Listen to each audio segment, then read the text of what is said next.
Hello. Hey, Dad. How's that white Christmas looking? You promised, remember? Meredith.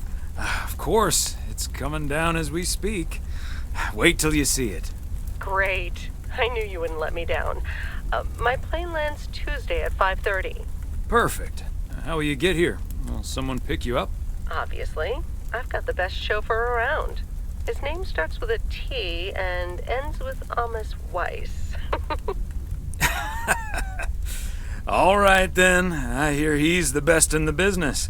I'll make sure he's there. 5:30 sharp. Oh, thanks, Dad. See you soon. 2 more nights, Em. Can't wait to see you. Same here. Say hi to Mom for me. Bye, Dad. Bye, Em. Have a safe trip.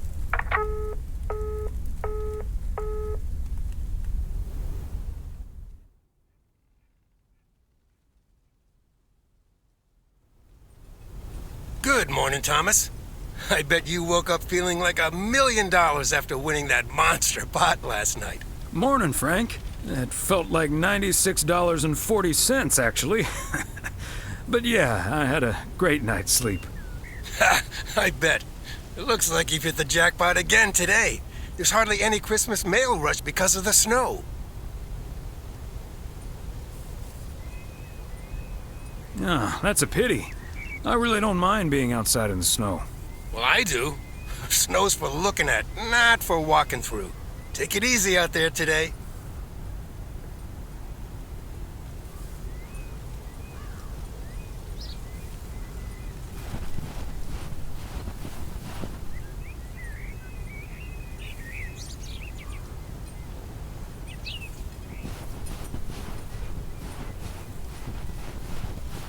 Providence Oaks, good morning. I guess I wasn't the only one that noticed all that white stuff lying around. I now have enough PO positive and pet peeves about snow to last me a lifetime. But don't let that stop you from calling in new ones. My answer machine can handle it. PO positive or pet peeves? We're starting off the week with a PO snow positive from Cheryl. Jack, we all love the beautiful snowy scenery. But there's one thing I like even better. The sounds. Or actually lack thereof. Fresh snow absorbs sounds and creates a tranquility that is just sublime. Believe it or not, Cheryl, even a loudmouth like me can appreciate a bit of silence every now and then. And, judging by the weather, we can enjoy it for a little while longer. We've got some bright but cold days coming up with a chance of snow later in the week. And now, music.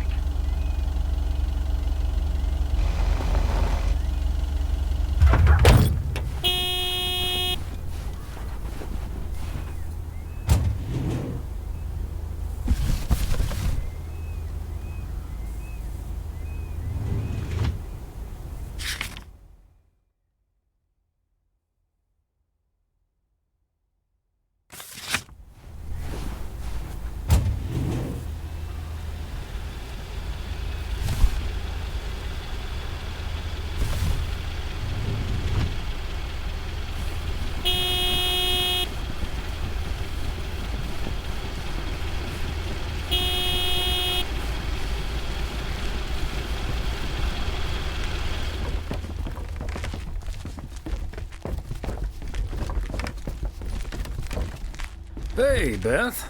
How are you on this fine day? Thomas, hi. Business as usual. Nah, I'm just joking. The situation is not that dire.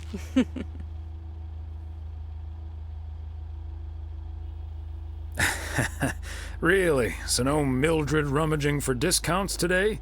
Well, I'll tell you, she was actually in here just now. I sold her a beautiful 1986 calendar that had kittens wearing mittens on the front. I kid you not. I wasn't even aware that was part of my inventory. Besides Mildred, there's been an odd customer or two today, and would you believe, one of them was even looking for a full set of encyclopedias. Never knew you had a clone walking around out there. Well, that certainly would be something, wouldn't it? There wouldn't be enough books to discuss or wine to consume. By the way, did you know that the world's largest encyclopedia was created in 15th century China? and comprised about 11,000 books.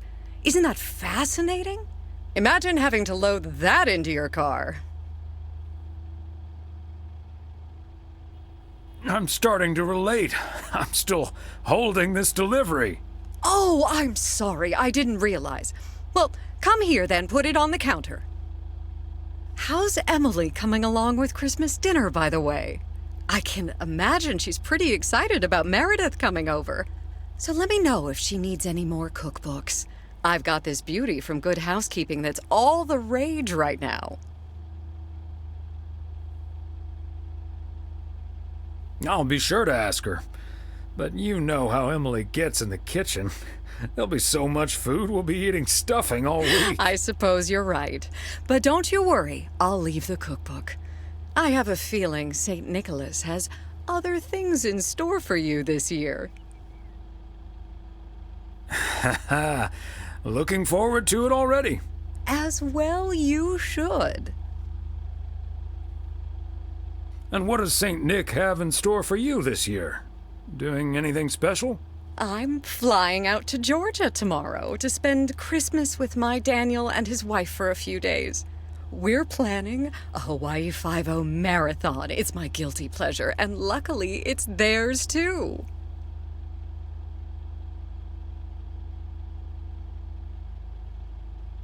Ah, Dano. Give him my best when you see him. And his wife, of course. I shall. Right. I better get back to it and get ready for the New Year's sale. I've been in a perpetual fight with my pricing gun lately, so I need all the time I can get.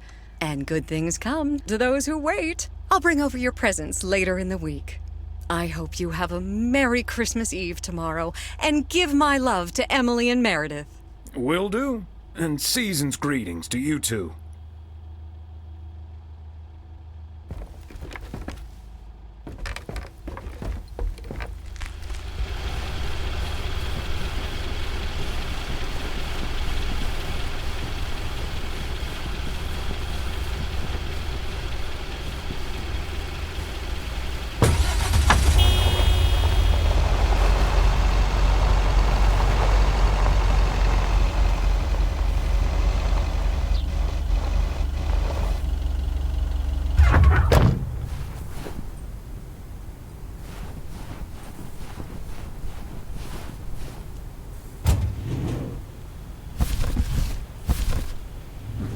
Christmas gift?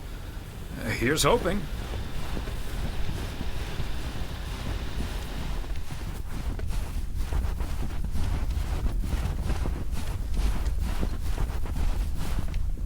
Hello, Angie. Long time no see. One package for you today. Thanks, Thomas. How's Emily? She's very busy. The motel's chronically understaffed. Ah, yes. This must be busy season at the motel. I do like it when out-of-towners come to visit our little hamlet, especially when they like movies. Apparently most of the rooms have been fitted with VCRs now. Should be good for business. So, what do we have here? Oh, right.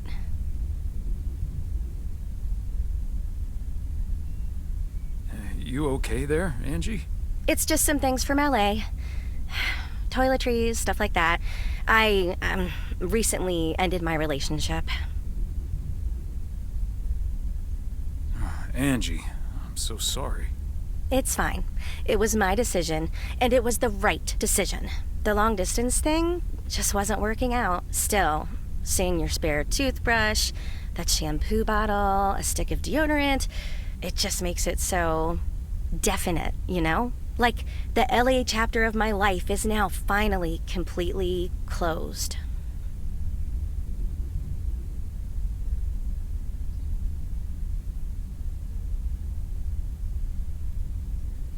Breaking up right before Christmas Eve must be extra tough. Yeah, that does add to the melancholy. Timing isn't exactly my strong suit, I guess. Sounds like you're dealing with it like a champ, though.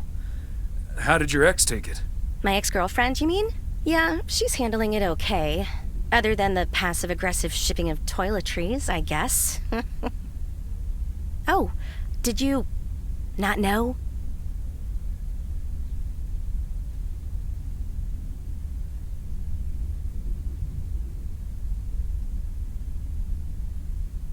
To be honest, I did have an inkling. Wasn't sure, though. I mean, it's not exactly something I walk around advertising around here. This is probably the first time I've seen you blush. Well, I'll leave you alone with your thoughts. And your spare toothbrush. Merry Christmas, Angie. Merry Christmas, Thomas. My toothbrush and I bid you adieu.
Fancy handwriting on this one.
Friend Jessie used to live.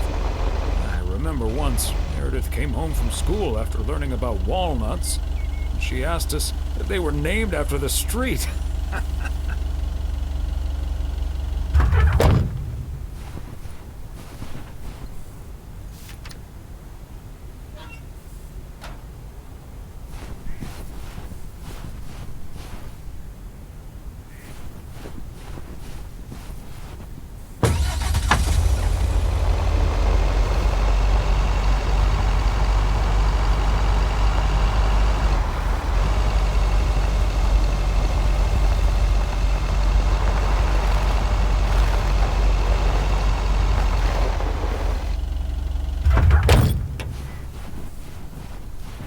Another satisfied customer.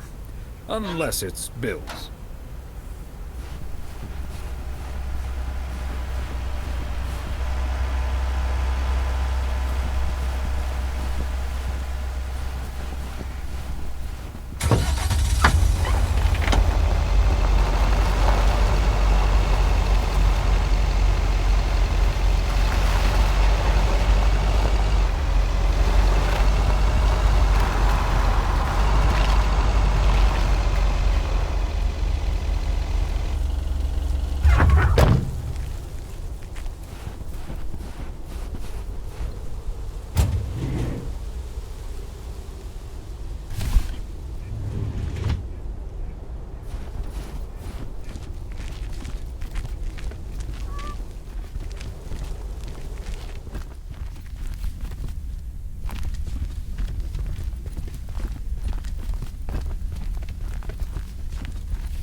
Hi, Ben. Got a pretty hefty package here for you.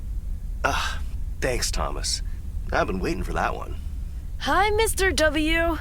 Please, please, please tell me the mail truck needs a tune-up. Hey, Lori. I didn't know you'd already begun working here. Weren't you supposed to start in January? Yeah, she pestered me into allowing her to start a week early. Already put snow tires on half the town's vehicles. At this rate, I can retire before the end of next summer. But this truck's fine, Lori. I gave it a checkup for Frank less than 10 days ago. Are you sure there's nothing I can improve on the old, what do you call this thing again?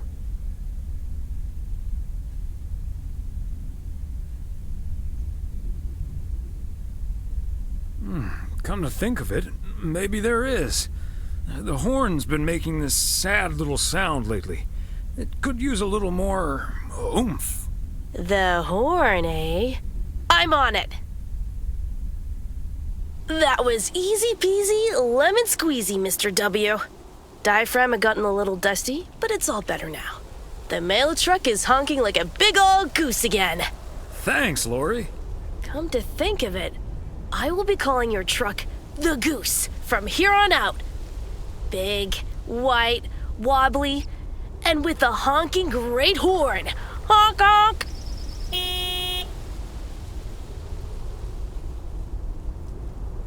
The Goose has a nice ring to it. Or a nice honk, anyway. Well, gotta be getting back to my rounds. Happy holidays, you guys. Thanks, Thomas. You too.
Hi there, Mr. Mailman. Got anything for me today? I have one special delivery for you, ma'am. And we can have a little chat if you'd like. Ooh, a little chat. I'm afraid I'm a bit too busy for that, sir. Oh, you sound an awful lot like my wife. I hardly see her these days. Oh, what a shame. Well, you must have a lovely wife.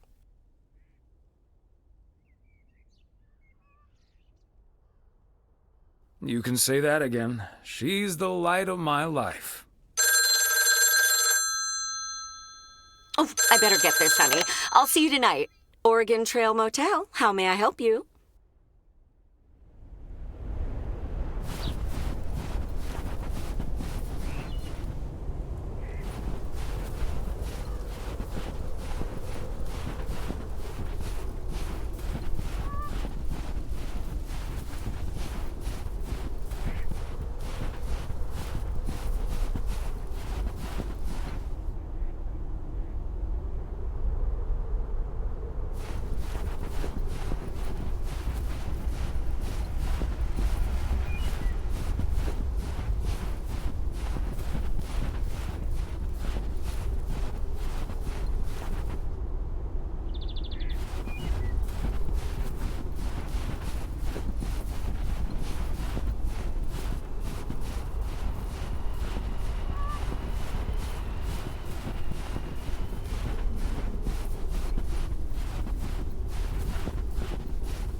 Span a dam.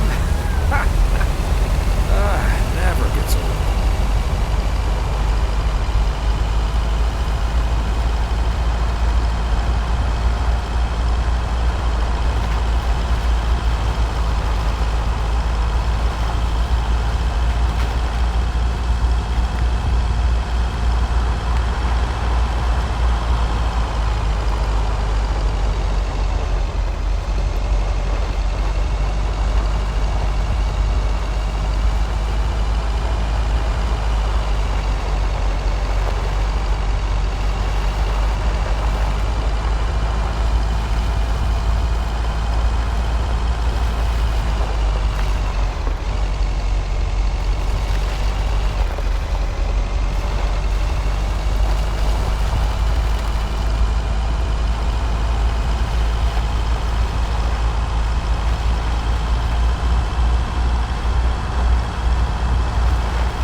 Hello?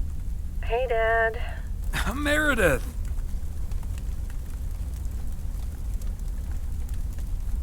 Are you all packed for tomorrow? Meredith? Dad, I'm so sorry, but I won't be able to make it tomorrow.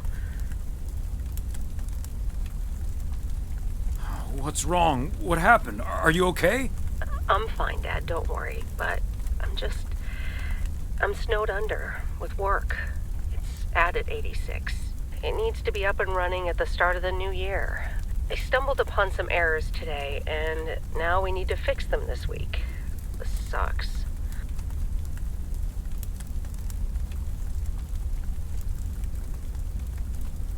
Yep, it sure does. Is that Steve guy pressuring you again? No, it's not Steve's fault. We've all worked so hard this year. Can't squander it all in the last week, right?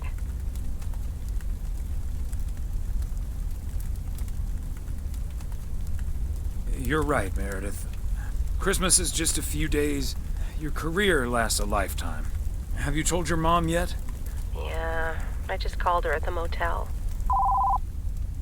Oh, someone's calling. Must be your mom. Okay, well, that's my cue. Gotta get back to it. I'll call again soon, Dad. Love you. Hey, is that you? If by you mean Emily, then yes. If you mean M for Meredith, then no.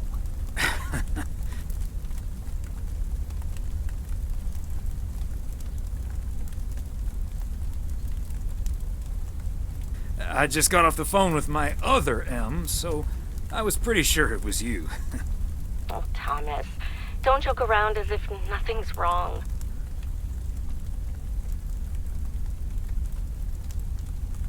I know, Em. I don't know what to say. Well, just deal with it, like we always do. Why don't we invite someone else? Unless you're happy with just Mildred coming over.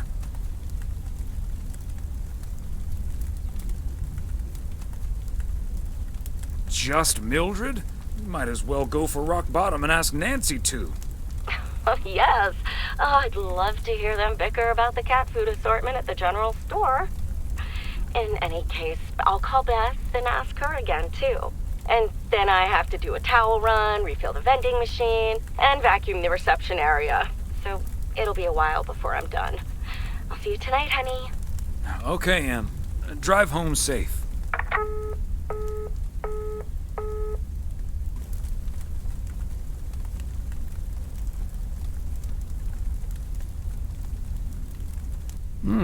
Major League Baseball umpires are required to wear black underwear while on the job, in case they split their pants. Golf is the only sport to have been played on the moon.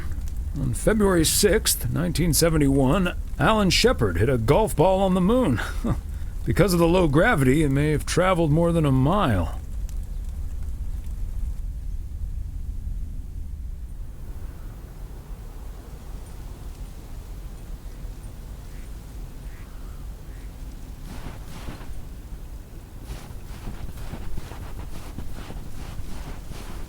Morning, P.O. It's time for a different take on the snowfall. P.O. positive or pet peeve? Take it away, Charles. Jack, I'd like to respond what Cheryl said about the snow yesterday. Sure, it makes everything nice and quiet, but we can't forget the sweet sound of crunching snow beneath our boots. Thank you very much. Sure we can, Charles. And that's the last one about snow for now. Apologies to the guy with the pet peeve about, well, yellow snow. Better luck next time. Today's weather as bright and beautiful as yesterday. Enjoy the crunch, folks. Back to the playlist.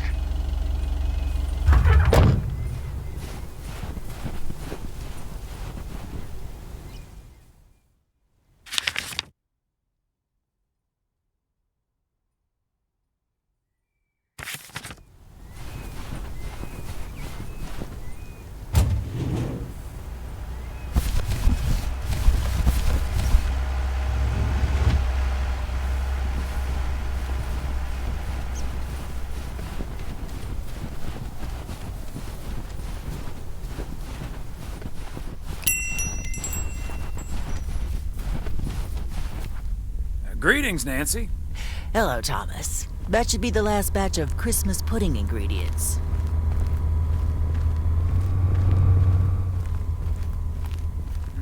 Sounds good.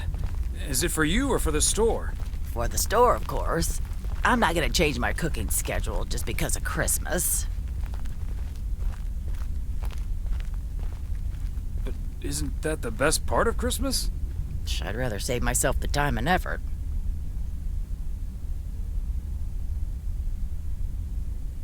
So you don't change your cooking schedule at all? Not now, not ever. Monday's mac and cheese, chili on Tuesday, meatloaf Wednesday, cheeseburger Thursday, fish Fridays, Saturday steak and mash, and it's corn on the cob Sundays.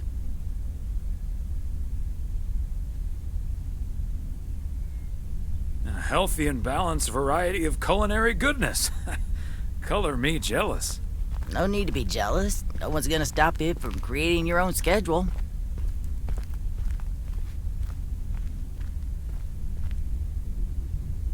Maybe I will, but I'm going to enjoy the Christmas meal first.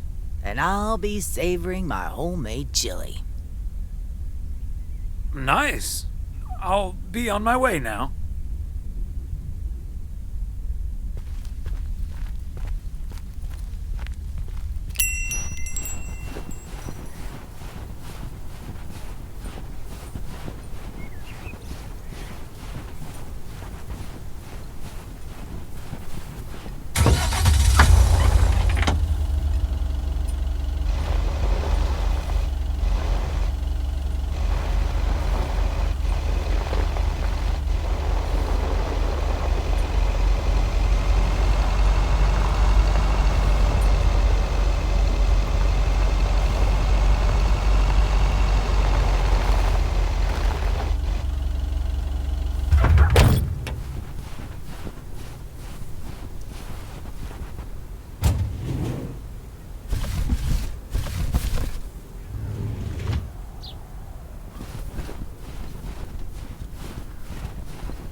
They must be out of town for the holidays.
Out of town for the holidays, but he did ask me to keep an eye on his place. Seems to be in order.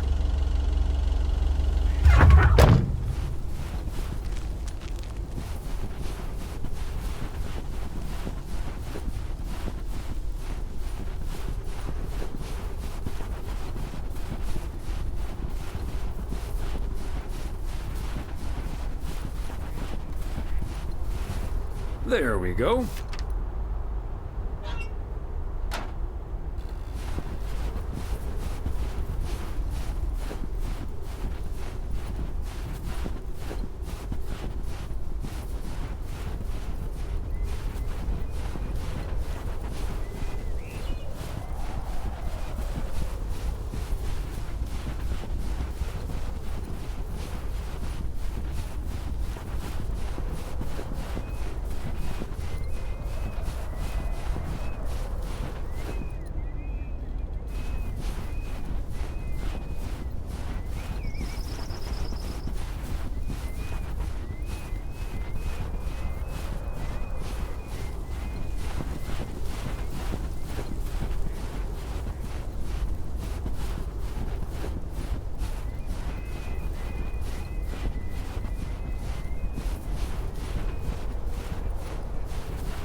Wow, a visit from the Poker King. I humbly thank you for the honor.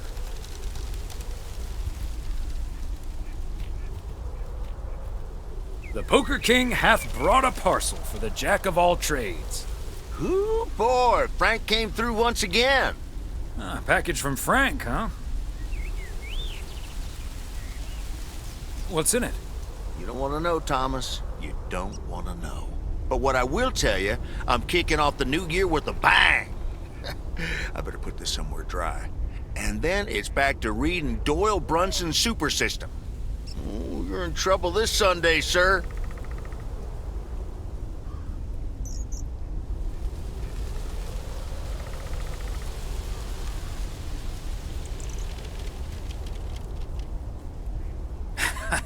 I'm glad I can blame the cold for my suddenly shaking hands.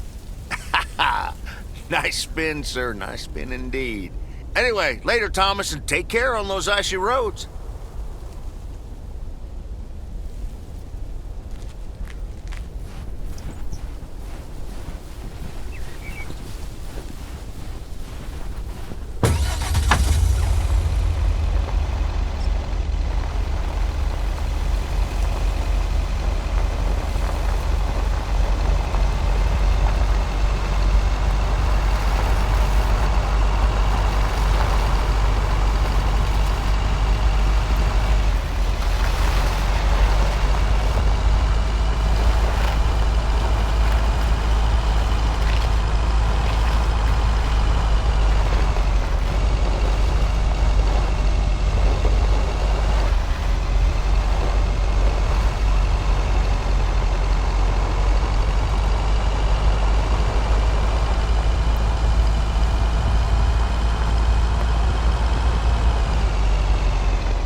Fancy handwriting on this one.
another satisfied customer.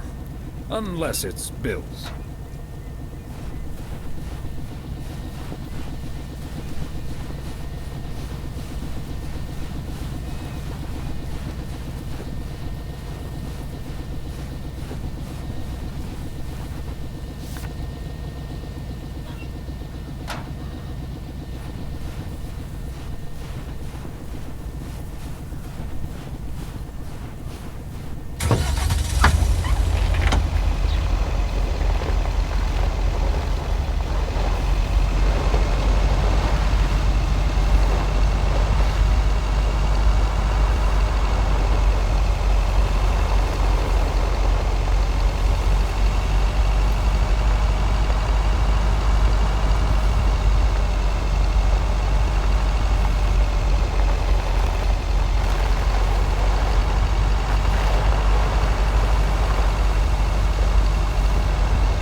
Oh, good day, Kay. Hi, Thomas. I've got a parcel for you. Thanks. I'm sure Santa will be happy this arrived just in time. Anything I can do to help the old man out. How are things with the family? Good. Good. Really looking forward to the holidays. I've been making Grace this great big space station out of ply. It's coming together really nicely. And Barry is getting Max a second-hand guitar as we speak. Oh, that sounds great. I'm sure they can't wait for Christmas. Neither can I. What about you and Emily? Got anything special planned for the coming days?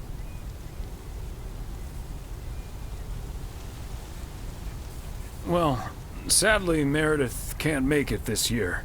Right.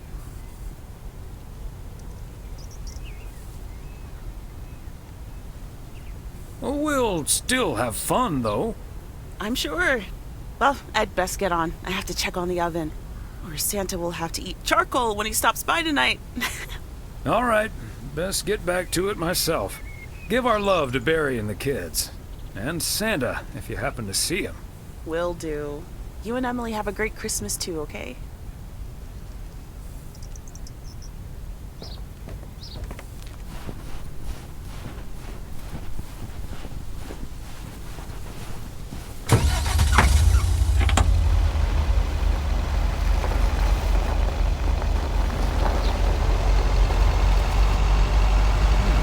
Is that much Christmas lighting really necessary?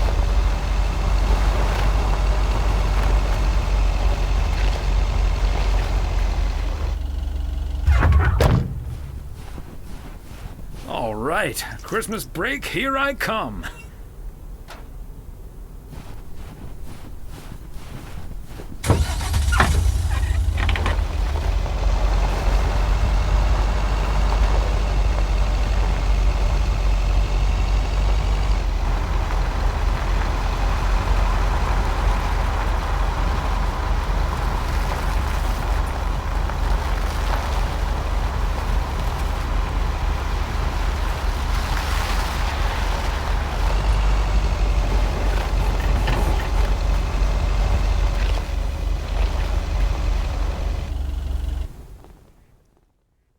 Hey, Thomas, do you think it'll ever stop snowing?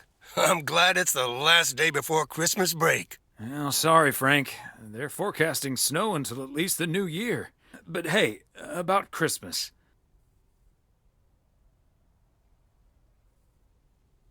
Meredith bailed on us, which leaves us with a bit more food than we can handle. Maybe you'd like to volunteer and help us eat it tomorrow evening. Christmas dinner at the Weiss residence. That sounds great, Thomas, but I'm afraid I'm all tied up. The Knicks are playing the Celtics. I think the Celtics will go all the way this year, but I wouldn't count out an upset at the Garden.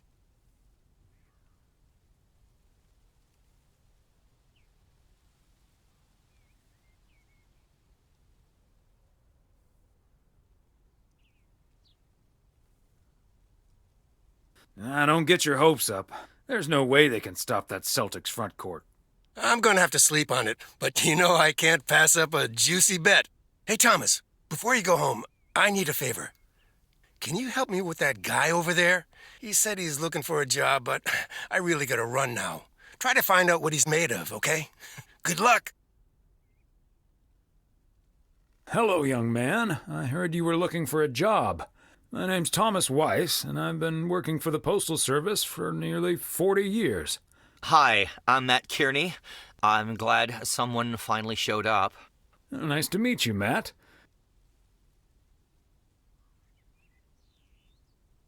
Could you tell me a little bit about yourself?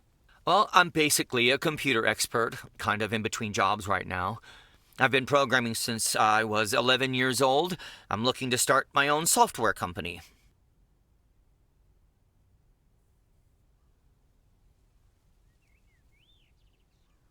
But I assume you are aware that we don't have computers here. Yes, and that's where I come in. I can overhaul this old-fashioned operation and have it running twice as efficiently with the help of computers.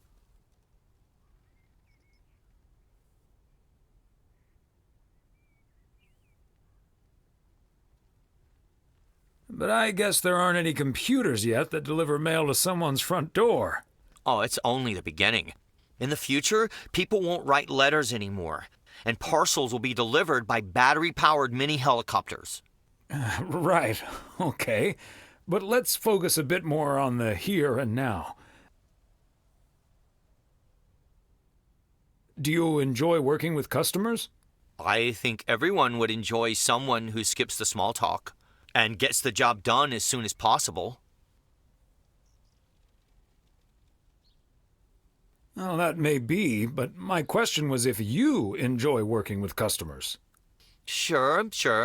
I love people. I love helping people. Could we wrap this up now, please?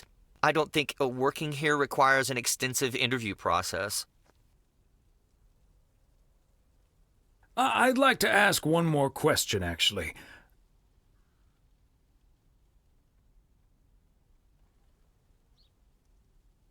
Can you please get up and leave as fast as possible? Okay. Bye.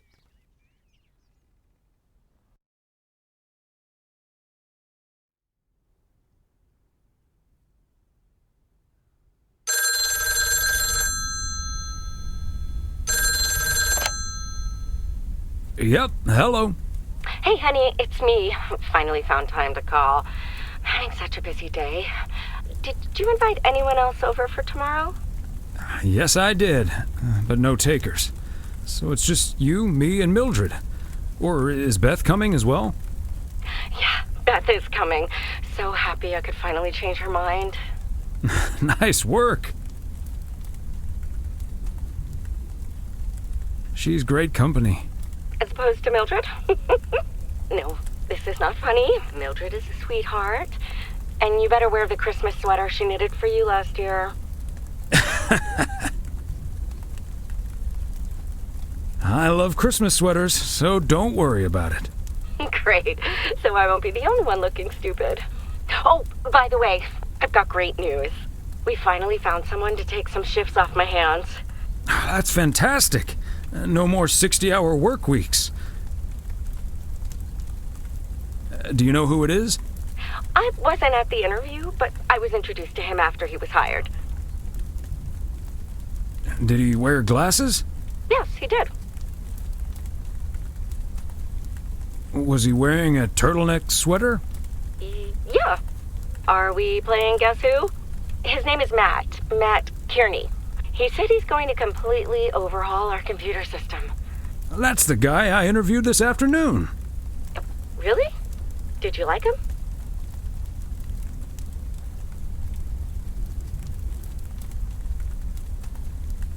Can't say that I did, to be honest.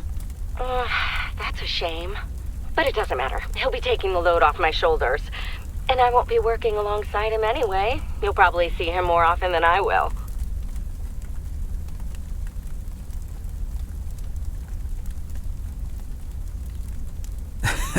You might be right about that. We'll see how it all pans out. Oh, gotta go now. Bye, hun.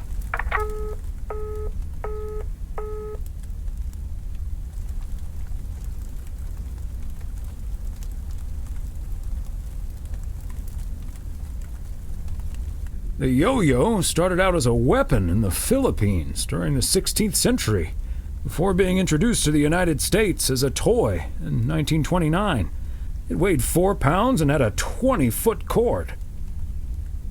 Australian rower Bobby Pierce won the 1928 Olympic Games against 8 other competitors, even though he stopped during the race to let ducks pass in front of him.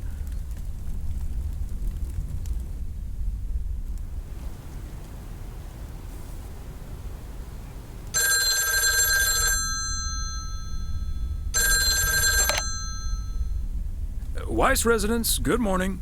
Hey, Dad. It's me. Hey there, Em.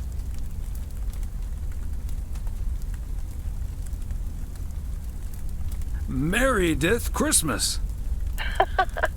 I was hoping to hear one of your special holiday puns. Merry Christmas to you, too. I wish I was in PO right now.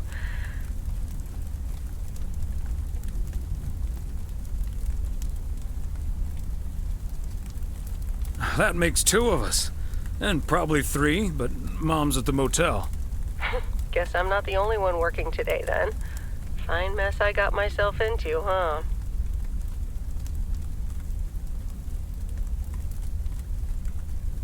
Do you want my 2 cents, or shall I just listen?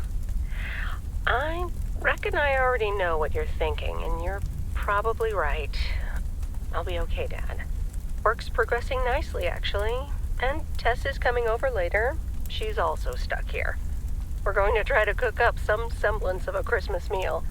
Oh, that's good to hear, Em. But I'm glad the other Em will be in charge of my Christmas dinner. Can't disagree there. Her lemon mashed potatoes alone blows all my cooking out of the water. Oh, that reminds me, I need to try to pry that secret recipe out of her. I'm gonna call her at the motel right now. Thanks for talking, Dad. And Meredith Christmas.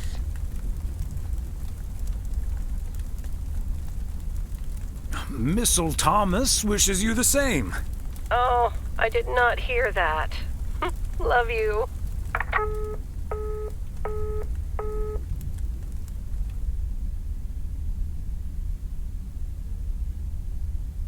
Oh, Mildred, you shouldn't have. We already have the most beautiful pair of Christmas sweaters in the world. And now we have 2 sweaters each.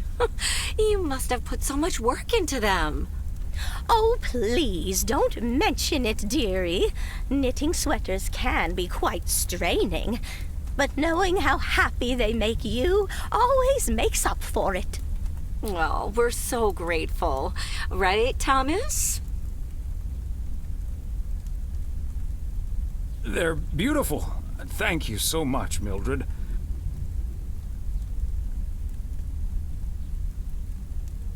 They're so comfy and colorful. If only it was Christmas every day. Oh, Thomas, that makes me so happy to hear. I can't wait to start working on next year's designs.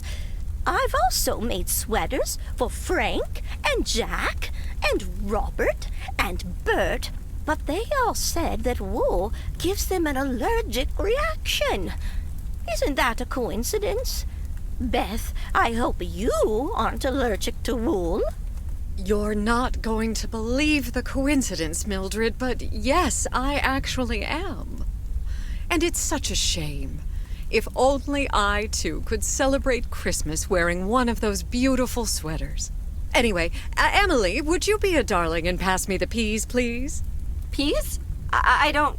Oh, you mean the string beans. I suppose peas would have gone lovely with the meal as well, now that you mention it. Right, Thomas?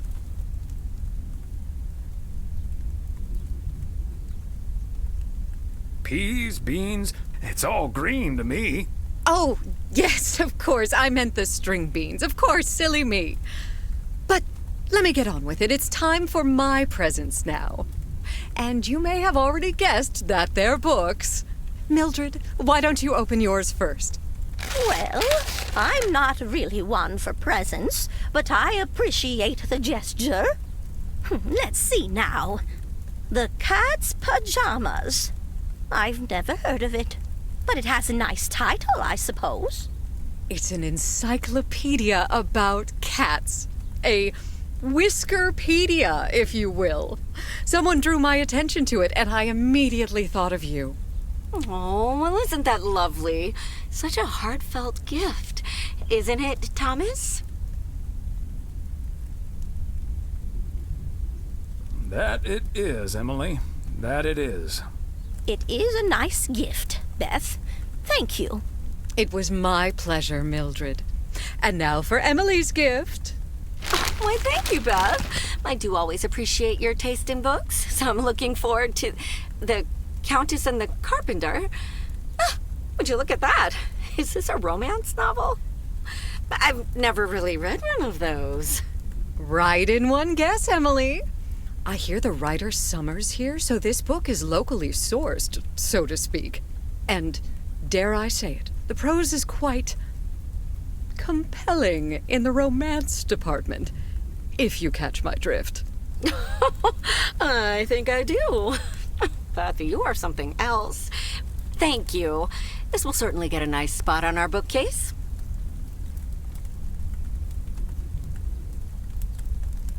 Ah, good to know the romance department is in our bookcase now, so I'll know where to find it. Well, I'm looking forward to reading it already. Thank you so much, dear Beth. You're welcome, Emily. I'm sure you'll love it. Okay, Thomas, it's your turn now. Let's see. Crazy sports facts 2. Even more crazy sports facts. Whew, boy, I love this stuff. I'm actually reading part 1 at the moment, so I can tuck into this straight after. Thanks, Beth. You're welcome, Thomas.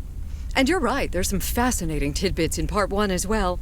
Even if one no longer actively plays sports, it's at least fun to read about it, right?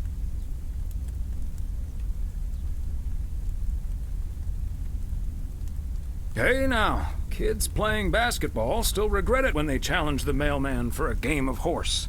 Well, there's no shame in admitting that you're not getting any younger, Thomas. In fact, none of us are exactly spring chickens anymore. Things like your arthritis can't magically be wished away by positive thinking. Who's up for some blueberry pie? Speaking of blueberries, my bridge partner, Edna's niece, discovered this mole last week. Hold that thought, Mildred. I really need to take this. Hello? Hi there. Could you put me through to Meredith Weiss, please?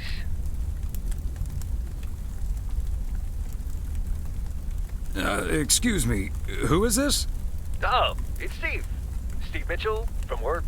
Is Meredith there?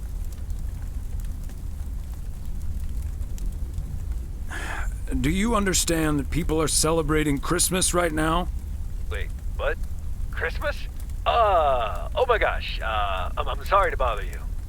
Is it Christmas already? Gosh, I totally missed that. I've been pulling a couple of all-nighters. I'm gonna splash some water on my face. Sorry again, Mr. Weiss. Enjoy your evening. Bye. Merry Christmas. Everything okay, honey?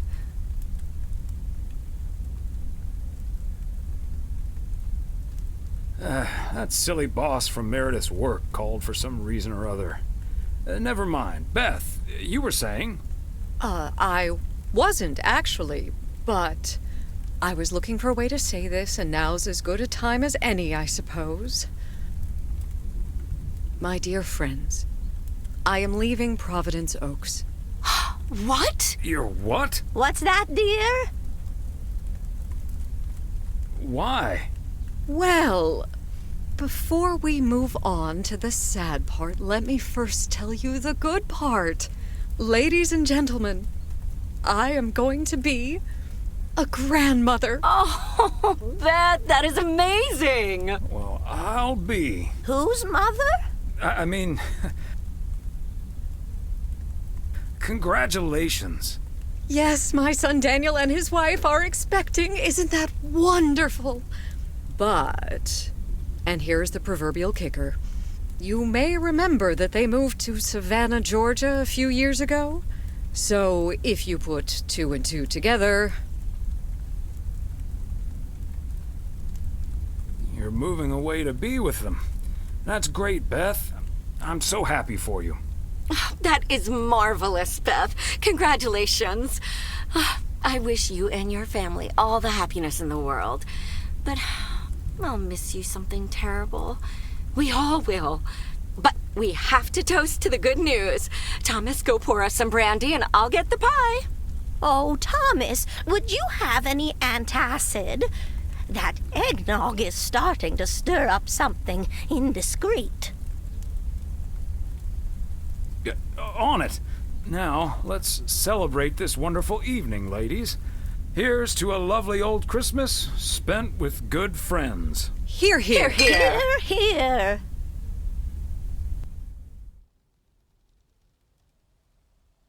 Hey, Thomas. Did you see the game last night? Morning, Frank. Nope, we had our Christmas dinner. What happened? The Celtics were up by 25 in the third quarter, but they still lost the game in double overtime.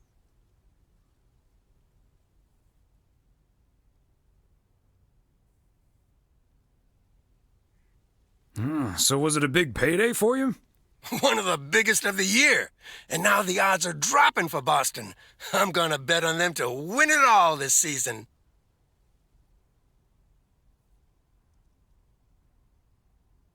Nice move. Good luck, Frank. Thanks, Thomas. Have a good one today.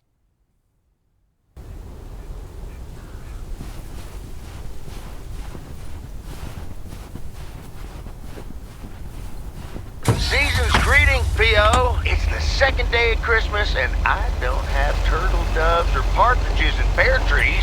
But you know what I do have? P.O. positive or pet peeve? Season's greetings to you too, Jack. It's, Angela here. I watched the movie Gremlins the other day, right in my own cozy VCR-equipped living room. And I just want to say that it was a lovely and inexpensive way to have a great time. Thanks for the tip, Angela. I'm going to assume that wasn't a surreptitious advertisement for the Flick Shack. And I'm also going to assume my next rental there will be free of charge. Hey! Okay, on to the weather. It looks like we'll have lots of snow today. How about some music now?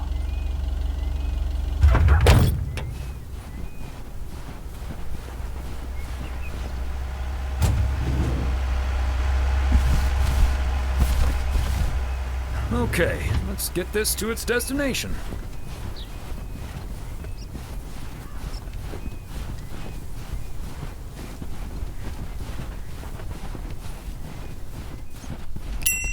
Yes, I understand, but Maureen said... Does it really matter what Maureen said? I can't help that her orders have been delayed because of the snow. She should have just ordered sooner. It's not like New Year's Eve appeared on the calendar out of nowhere. That's true, but it was only 2 weeks ago that she decided to throw a celebration at the diner. And once we're sure we can host a proper party for everyone, you are also invited. That sounds an awful lot like blackmail to me. Please come to my party, Nancy. But first, hand over a football team supply of cheesy dip, quiche, and sloppy joes. I'm sure she didn't mean it that way, and I'm sure you're more than welcome either way. But I have to run now. Bye, Nancy, and hi-bye, Thomas. Bye, Kay. Maureen Hennessy strikes again. P.O. would be a boring place without her. Boring? Drama-free might be the word you're looking for. One thing's for sure, she does not know how to run a business. Always bites off more than she can chew. And now I'm supposed to come to the rescue?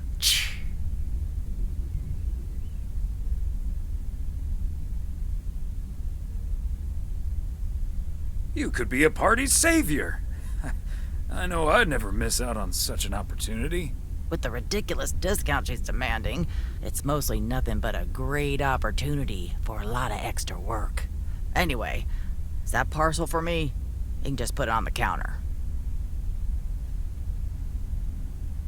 Sure thing, Nancy. Have a great day.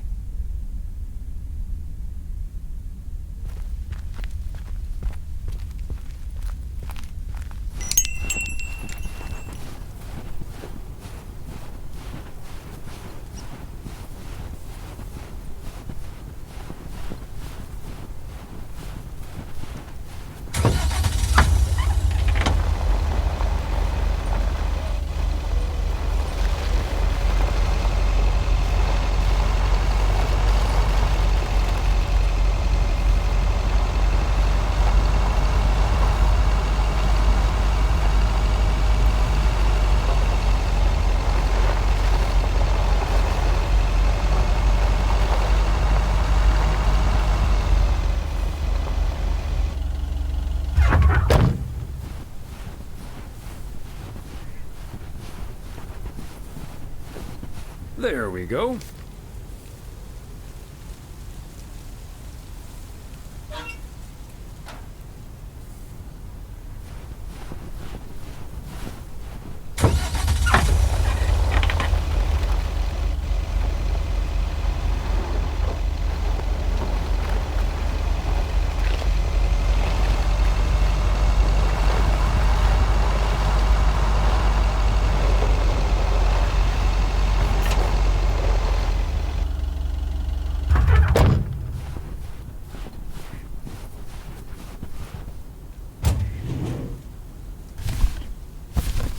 Part and parcel.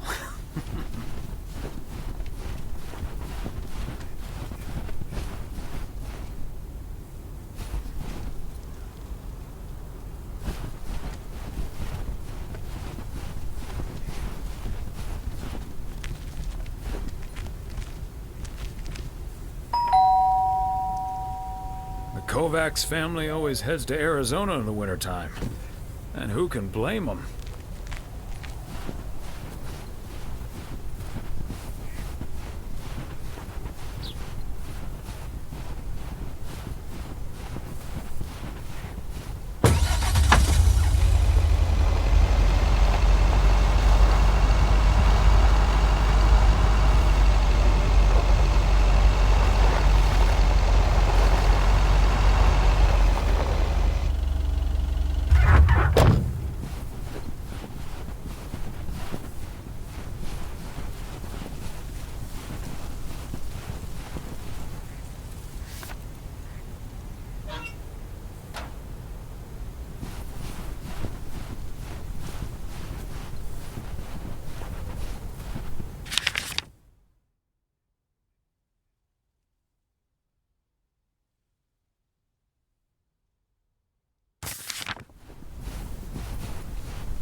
Somehow it's always nice when our neighbors get a letter.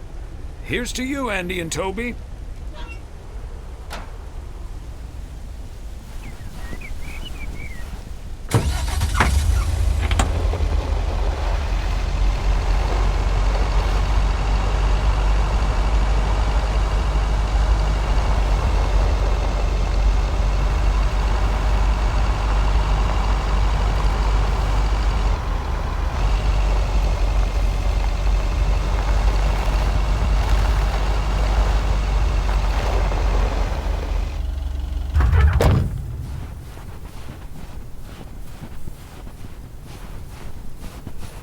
fancy handwriting on this one.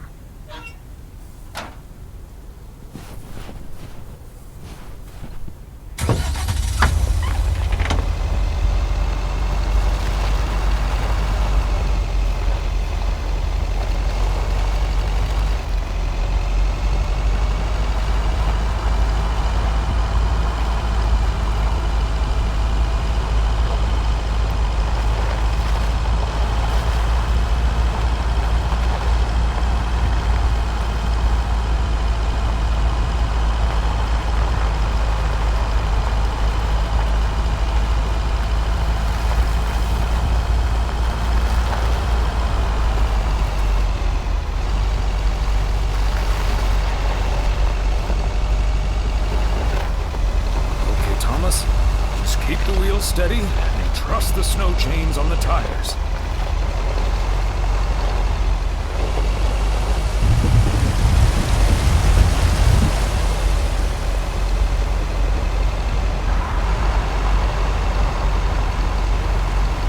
I'm reminded of our honeymoon to Niagara Falls all those many years ago.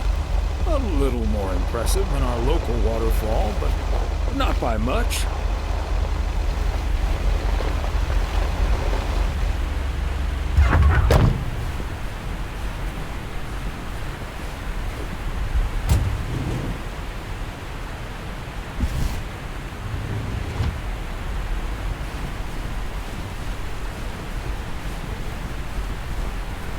Hey there!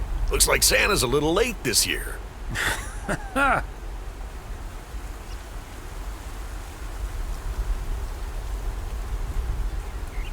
If you keep ordering heavy parcels like this, Santa might just skip your house altogether. Oh, sorry, Thomas. Let me give you a hand. That must be the fire pit I ordered. Now I can finally go ice fishing without freezing at the same time. Ice fishing?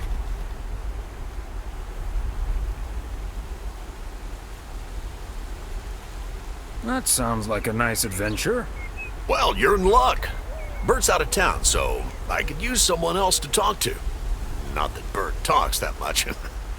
How about it? Tomorrow evening.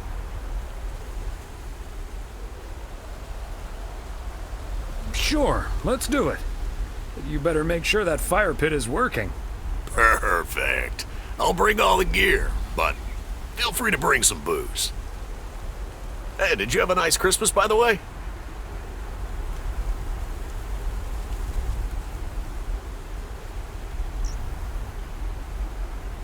Yeah, sure. Nice day off, great food.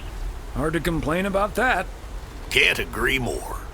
Anyways, I won't hold you up any longer. I need to assemble this baby. See you tomorrow, Thomas. I'll come pick you up.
Another satisfied customer.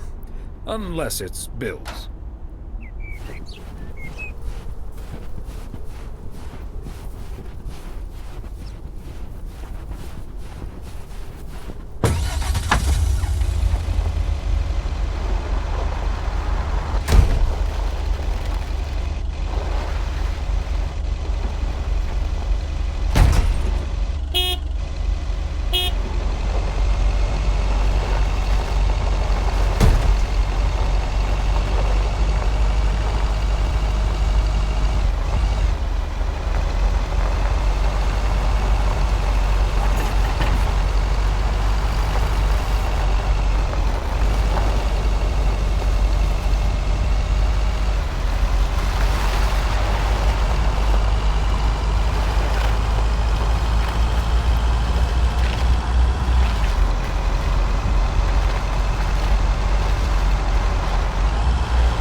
Whoa, looks like you're having some car trouble. Yeah, just a second, my good man. Gabriel, can you figure out what's wrong with this blasted vehicle? Give me some good news here. I mean, I'm not really a car mechanic, Mr. Price. But I know the smoke isn't a good sign. No duh, Einstein. Say, hey, Mr. Mailman, what's your story?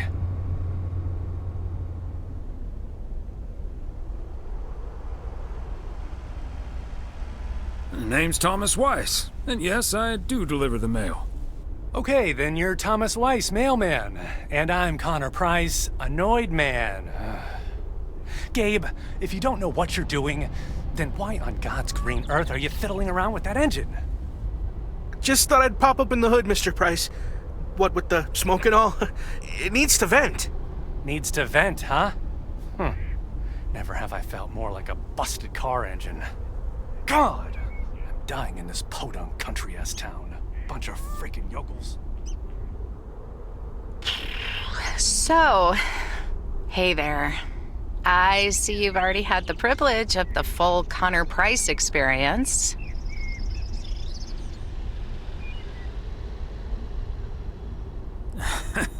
I guess that car engine isn't the only thing that needs to blow off steam. Yeah, Connor can be a bit much. Anyway, I'm Ilsa Richter, local TV segment producer turned car problem solver. And that sporting young man over there is Gabriel Serrano, local TV sound guy turned amateur mechanic. Emphasis on amateur. Hey, I never claimed to know anything about cars. Just because I used to be a studio tech, Mr. Price put me on engine duty. Anyway, nice to meet you, sir. Nice to meet you. I'm Thomas Weiss.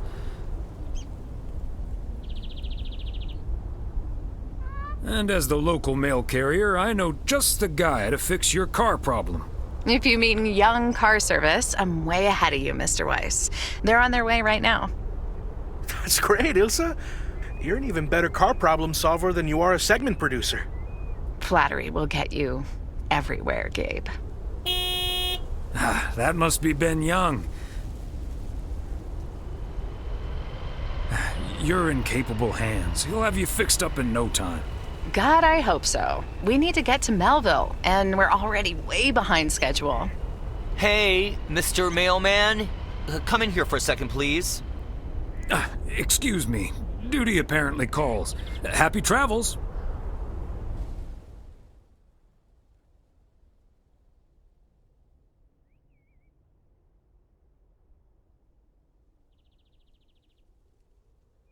Sounds like there's an emergency. Uh-huh. Hey, I'm new here. All of a sudden I have to check in 3 people at once who want their own rooms. Separate but close to one another, all equipped with TV VCRs. And, well, long story short, I need to reach Emily Weiss, stat. I'm guessing the local post guy would know where to reach her.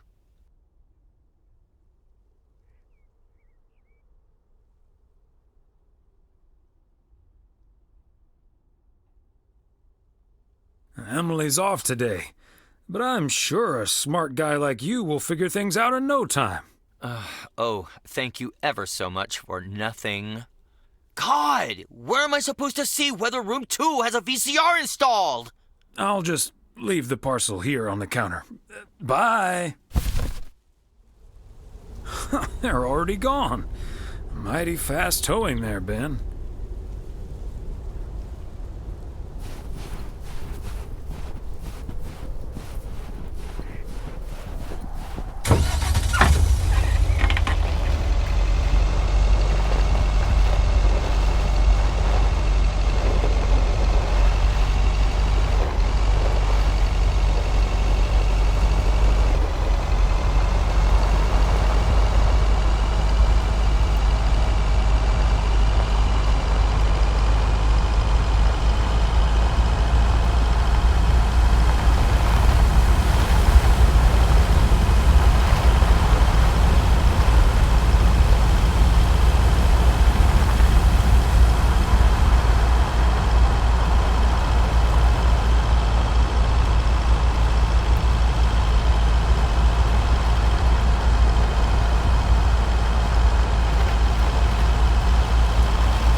Hey, if it isn't Connor Price. Oh, that's him, huh? He's taller than he looks on TV.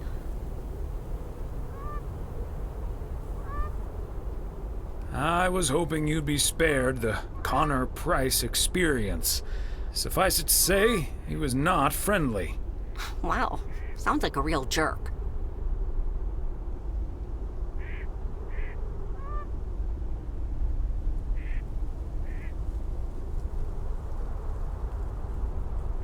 Mr. Price? Aren't you supposed to be in Melville? Well, hey there. Good to see you, man. Yeah, change of plans, I'm afraid. Oh, hi, ma'am. I don't think we've met. Connor Price, KNW6. Welcome to the Oregon Trail Motel, sir. Better get to work, honey. I'll see you tonight. Okay, what's up with her? Christmas hangover?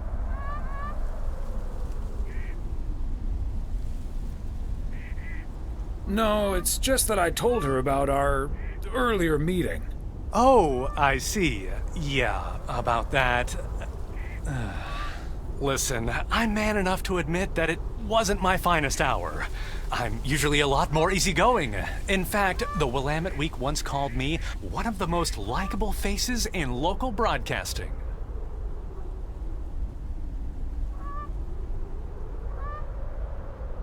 That's quite all right.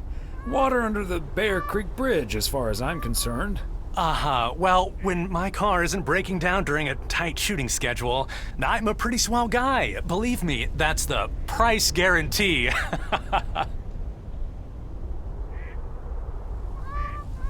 So, has Ben Young managed to fix your van yet? No, that's the change of plans I was referring to. Turns out we need some parts that the garage doesn't have in stock, so Young's having them shipped over ASAP.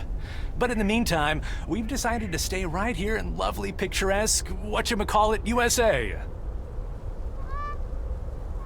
It's Providence Oaks, P.O. for short. Yeah, well, to be honest, all these little villages look pretty much the same to me anyway. See, we're supposed to be shooting some remotes on local end-of-year festivities and such. A grand kickoff to our special series on small-town American life. And it doesn't really make much of a difference if we start here or in freaking Melville. Except, of course, that Providence Oaks is way nicer than frickin' Melville. I was gonna say, this town has warmth. I like warmth. And so do our viewers, I'm betting. So get ready for your town to be featured in part 1 of The Oregon Trail. Title pending. Might be a little too on the nose.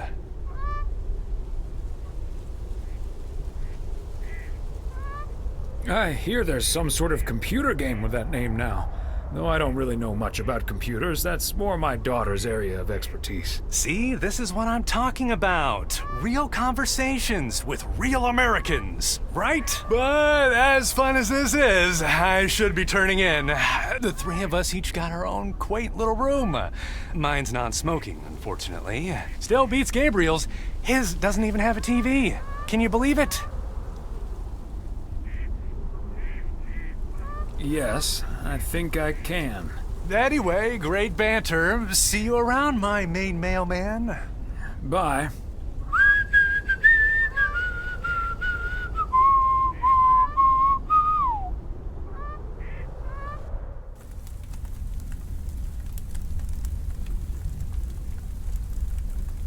From 1912 to 1948, architecture was an Olympic discipline.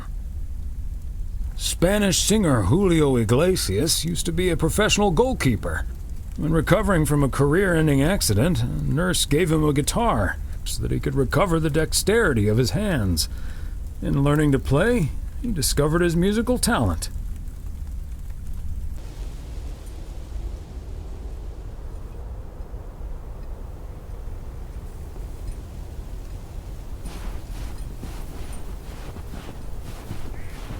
What a gloriously fine Friday it is out there, y'all. Want to hear a P.O. positive? You're tuned into the right frequency. P.O. positive or pet peeves? Let's hear one from Mildred Meow Jenkins. Hi, Jack. I would like to thank our own Robert Harris for all the snow he shoveled from my driveway this week. He even brought a fish snack for my cats. Say thank you to Robert now, my dears. Way to go, Robert. Feel free to help clear out my driveway as well. It's only about a quarter of a mile. And it'll probably need shoveling because more snow's coming. But we're back to bright and sunny skies later today. Back to the music.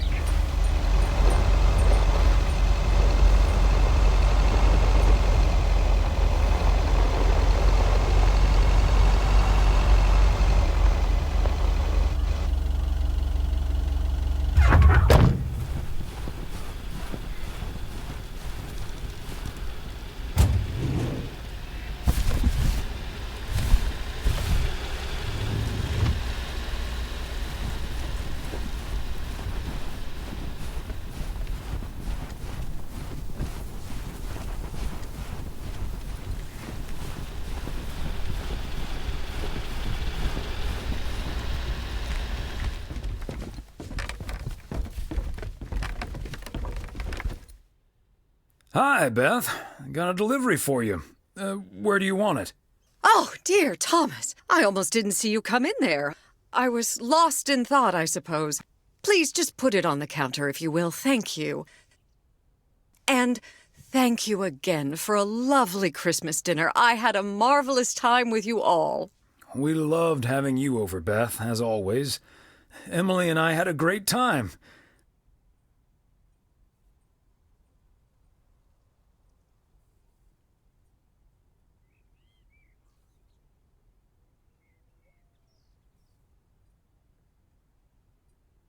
But about that news of yours.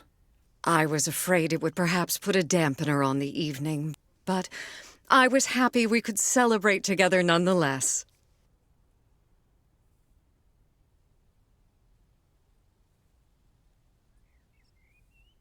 It was a bit unexpected, but I can understand why the grass is greener in the south for you right now. My reason for leaving is wonderful, for sure. I can only count myself fortunate. And I wouldn't miss a thing now that the little one is on the way. Oh, but I will miss you two. As Helen Keller once wrote, so long as the memory of certain beloved friends lives in my heart, I shall say that life is good.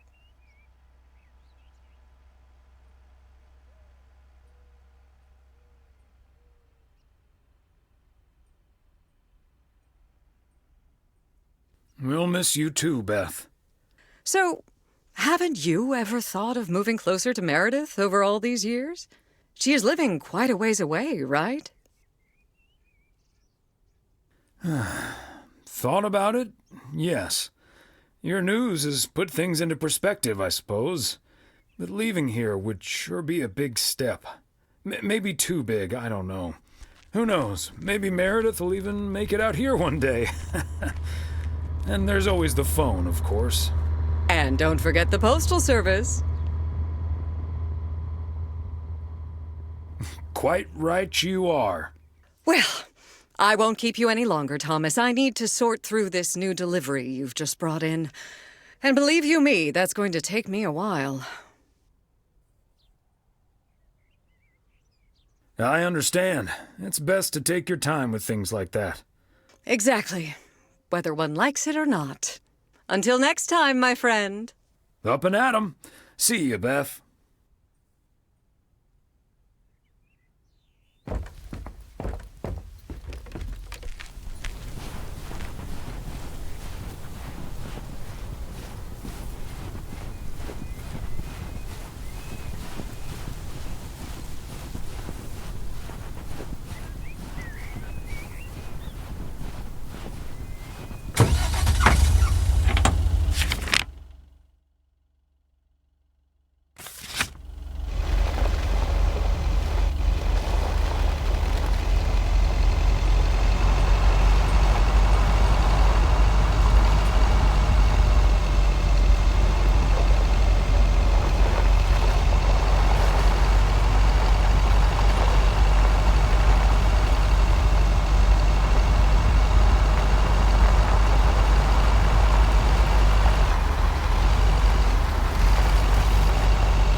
belated Christmas gift? Maybe.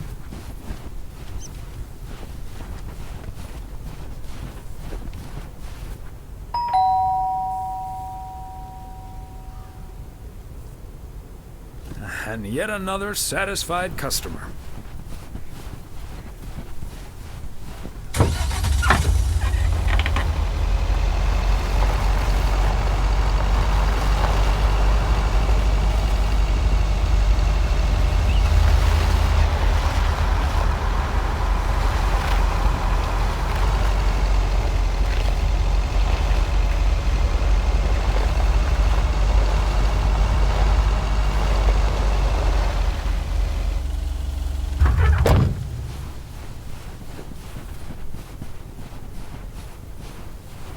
There we go.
Fancy handwriting on this one.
Ah, look who's here.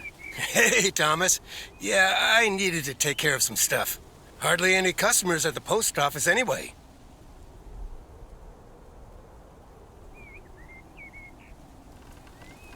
Aren't you at least a little worried that Walter Morgan might show up? Morgan? I don't think so.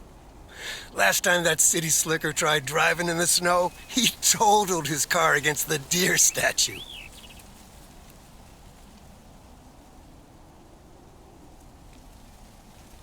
Can't say that you're wrong there, Frank.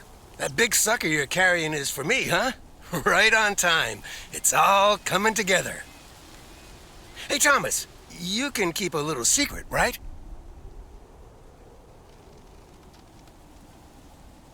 Of course, Frank. Great. It's not a big deal in any case. A buddy of mine was able to get his hands on some premium quality fireworks. I'm selling them with a nice profit. And anything I can't sell, well, let's just say you want to be outside Moe's Diner when the clock strikes 12 on New Year's Eve. Frank, that sounds illegal and dangerous.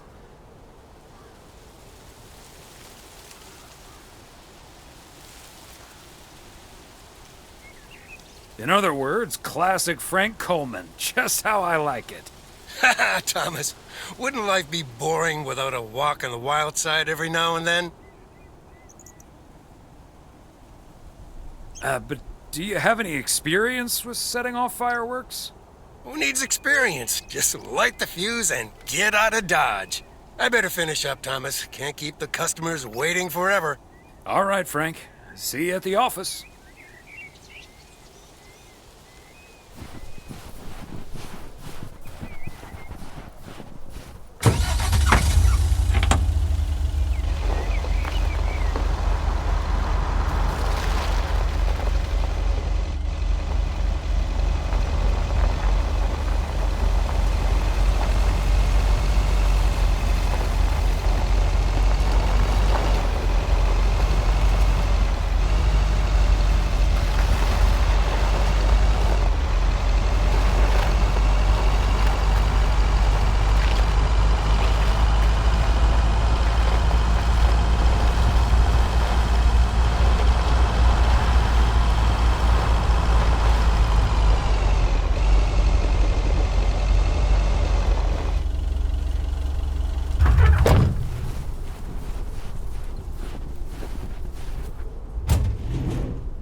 Okay, let's get this to its destination.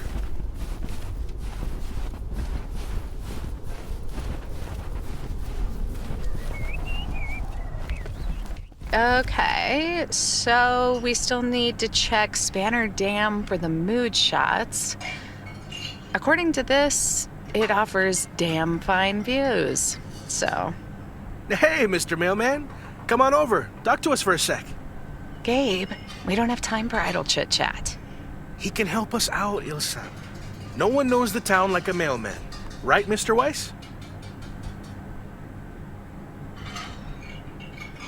Hey, Mr. Serrano, Miss Richter. Please, call us Gabe and Ilsa. He can call you Gabe and Ilsa. I prefer Miss Segment Producer Extraordinaire.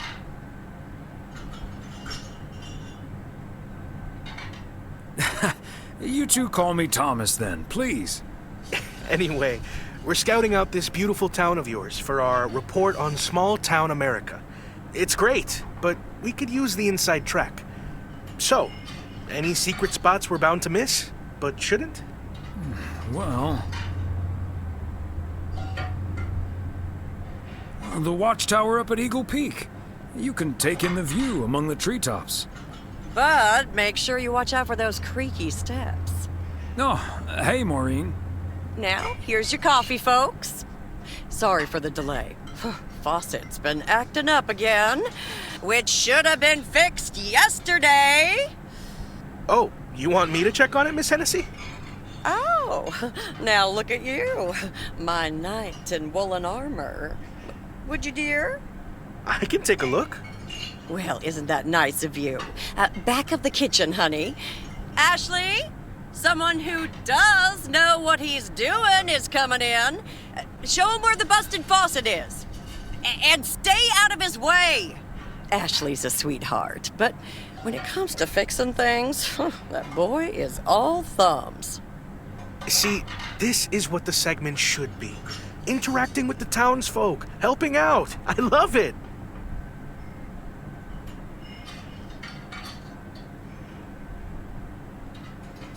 Such a nice fellow. Yeah, you're in good hands, Maureen. Gabriel may look and act like a naive little pup, but he can fix anything. Well, except for our van. But other than that... Oh, is that a fact? Well, in that case, I can think of a few more things he could fix around here, if you catch my drift.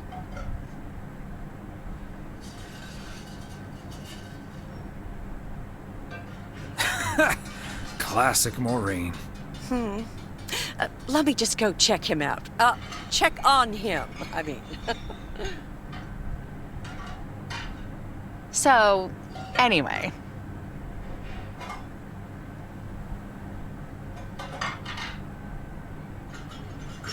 So? Wait. You had the Connor Price experience the other day. Have you recovered yet? I actually encountered him outside the motel yesterday evening.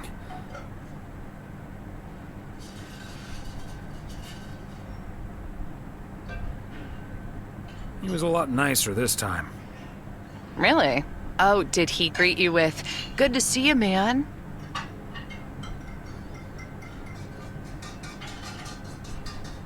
Indeed, he was quite enthusiastic.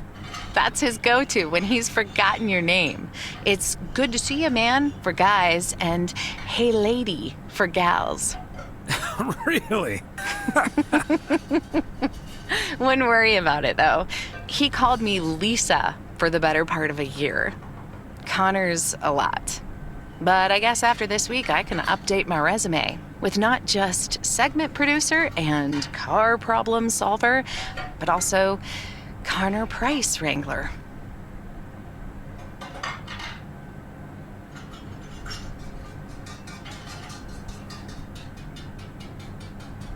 Gabriel seems very nice, though.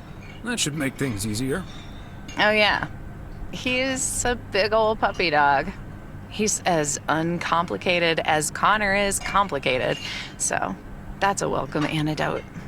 Well, now, sounds like someone is getting a little warm under the collar for our Gabriel. Just between you and me, honey, I have a hunch that feeling is more than mutual.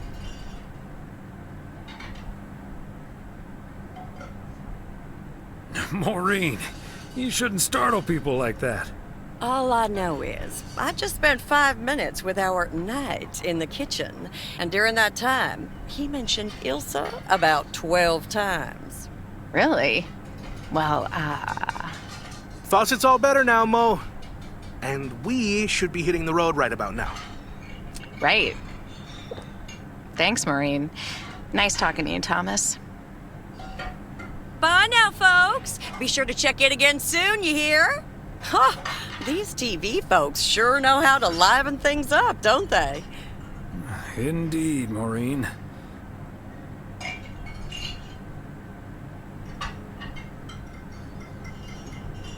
They're the talk of the town, all right. Oh, that reminds me.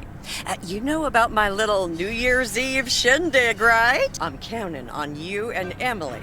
We'll party like it's 1986. Because it will be.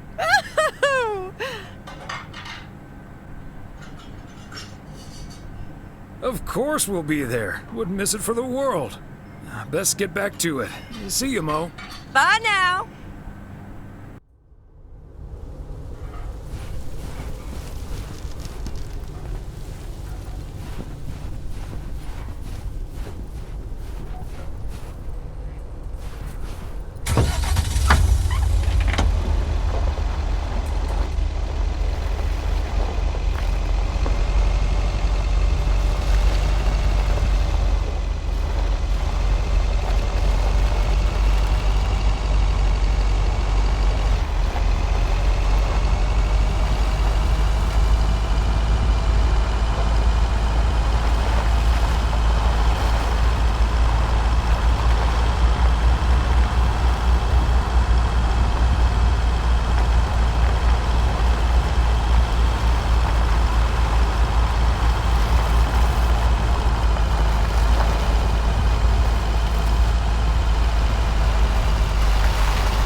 Part and parcel.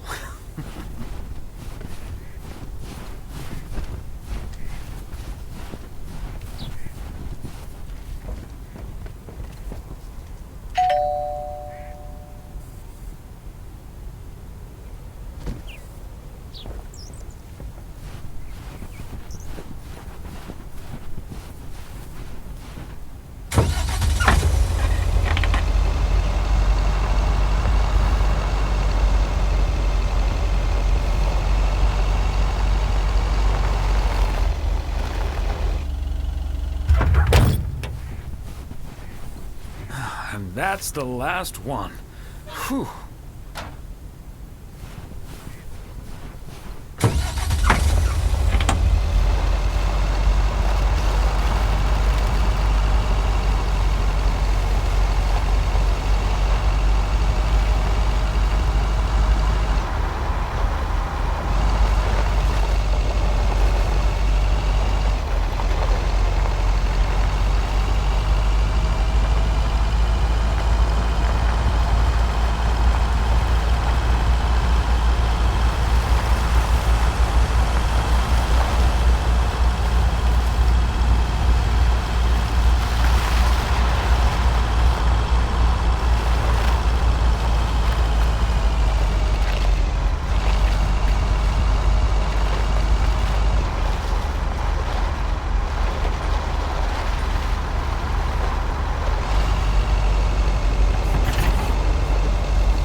I'll get it. Hello? Very good evening. Am I talking to Mrs. Emily Weiss? Yes, sir, that would be me. Ah, fantastic. It's a pleasure to talk to you. My name is Christian Carmichael, and I represent Fly into Florida. Oh, hi there. I have great news for you, Mrs. Weiss. It's been a while, but, do you perhaps remember entering into our Fly into Florida sweepstakes? Now that you mention it, I think so. Yeah. Was that the one on the back of the juice carton? That's the one. And I am more than happy to tell you that you are the winner of the grand prize. The grand prize? Wow, fantastic. I'm afraid I've forgotten what it was. Could you refresh my memory a little bit? No problem, Mrs. Weiss. You have won a 2-week trip to Florida for 2. Wow, Florida? Really? I won? I have never won anything in my life. Hold on, I need to tell my husband. Honey, we won! I'm talking to a gentleman from Fly into Florida. And he says we've won a 2-week holiday for 2. Get out of here, Florida? Wow! Isn't it great? We're so happy. Thank you so much. You're very welcome. You've got plenty of time to let it all sink in. Next, we'll be sending you an extra special envelope. It will contain a confirmation letter, airline tickets, hotel tickets, and I totally forgot to say this earlier, a $500 check covering any additional expenses. Wow, I can't believe this is happening. Well, it most definitely is, Mrs. Weiss. And we'll be making sure you both have the time of your life. There's one thing I must stress. The dates can't be altered. So if you have plans for the first 2 weeks of September, this would be a great moment to change them. And I hope this answers all of your questions for now. Congratulations on winning. And we look forward to seeing you fly into Florida. Thank you. Bye. I think I need to sit down for a moment. Florida. Oh, that's Robert. Sorry, honey. I can't celebrate with you right now. But I'll make it up to you tomorrow night at Moe's. I will hold you to that. Have fun on the ice, hon. And when you start to freeze out there, just think of sunny Florida.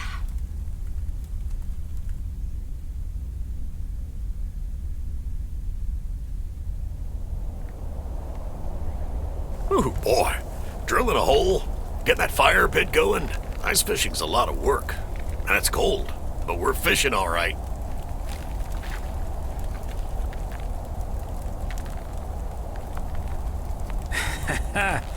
Great stuff, Robert. Thanks for taking me along. No problem, Thomas. Wouldn't have enjoyed it half as much by myself. Man, it's nice out here. This setting could use a guitar.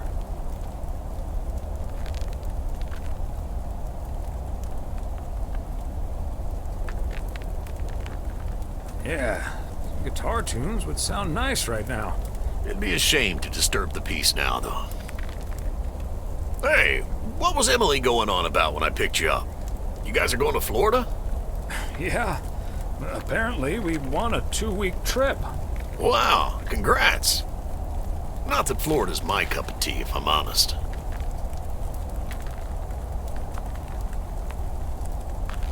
Oh, you'd rather stay in good old P.O., huh? Yep, I'm perfectly happy with what I've got right here.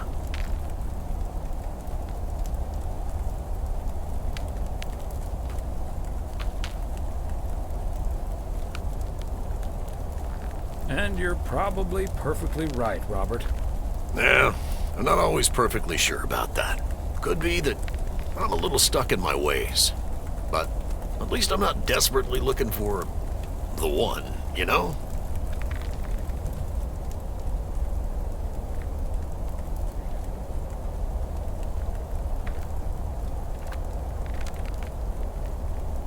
I don't know, Robert. Haven't you been by yourself long enough now? Wouldn't it be ideal if Mrs. Wright dropped by my house one day?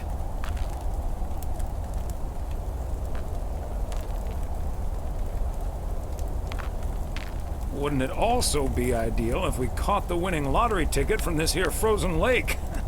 Let's drink to that. Would be a shame if Emily filled that flask of yours for nothing. Ha! Finally, a sensible remark. Cheers. Now let's catch a fish and get the hell out of here.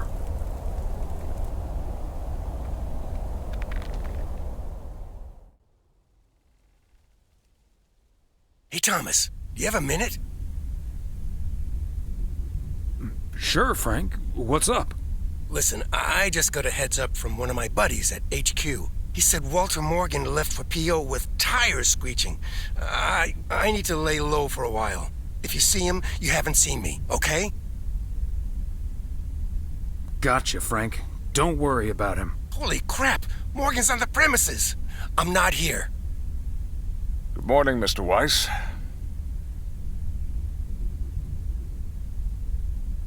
Good morning, Mr. Morgan. I'm looking for Frank. Could you tell me where he is, please? Frank? Frank Coleman? Haven't seen him here. And where is he, if he's not here?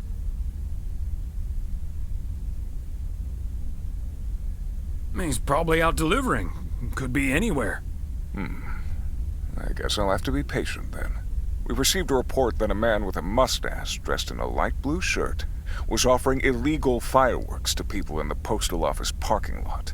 If that man is Frank, and I'm sure it is, then that's strike 3 for Mr. Coleman. Please tell him I'm looking for him. Have a good day. Is he gone? Yes, Frank. Holy crap, that was a close call. Thanks so much, Thomas. I guess Frank Coleman's going into hiding for a while. That sounds like a good idea, Frank. See you Sunday evening. I guess we'll have to play poker with the curtains closed.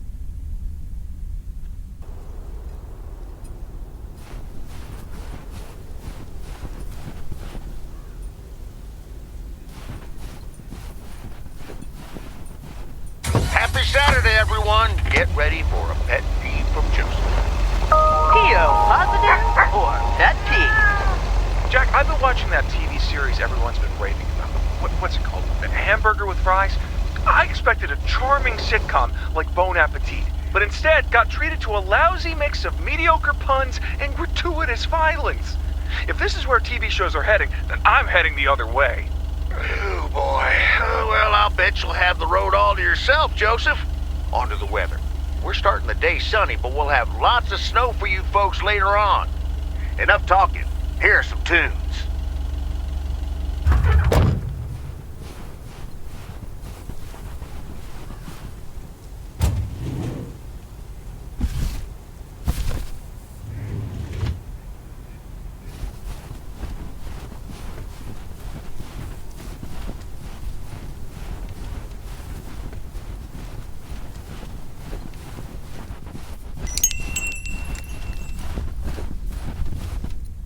Ah, there you are. Could you bring this box over to the diner? And if they ask, there's no discount.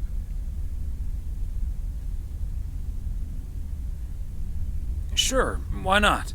Thanks. And remember, no discount. Roger that.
Hi, Thomas. Oh, please tell me that's a big box full of snacks from the general store. This is a big box full of snacks from the general store.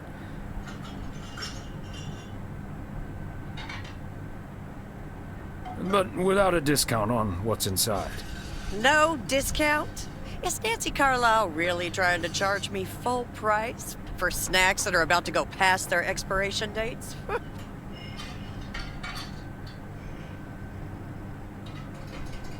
Yikes, that would be pretty sad. I can't believe people could be like that. That heartless creature.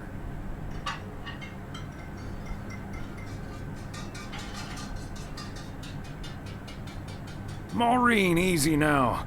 She just drives a hard bargain. Pardon my French, Thomas, but she always manages to drive me up a wall. I'll stop bothering you now. I'll think of something, don't you worry.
another satisfied customer.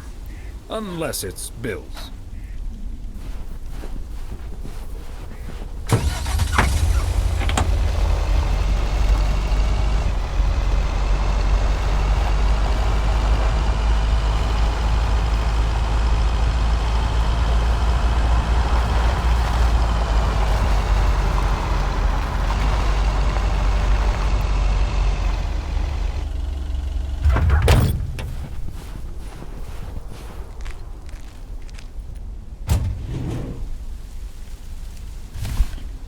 A belated Christmas gift? Maybe.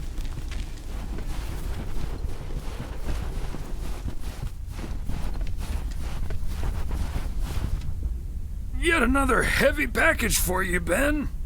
Let me take that off your hands, Thomas. You know I feel guilty enough as it is. Having you lug around those car parts week in and week out. That's the job, Ben. Neither snow nor rain nor heavy packages Stay these couriers from the swift completion of their appointed rounds. I'm serious, though. If you don't mind me saying, you're getting up there. Ever think of hanging up the old coat and bag?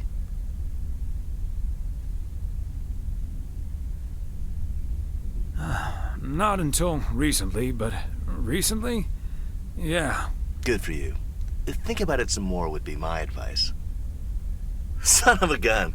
It's the engine parts for the news van. Didn't expect them to come in so soon. No, that's great. Now they'll be able to roam around PO for their report. Yep. With any luck, that thing will be up and running before the end of the day. Godspeed, my friend. And the same to you, old-timer.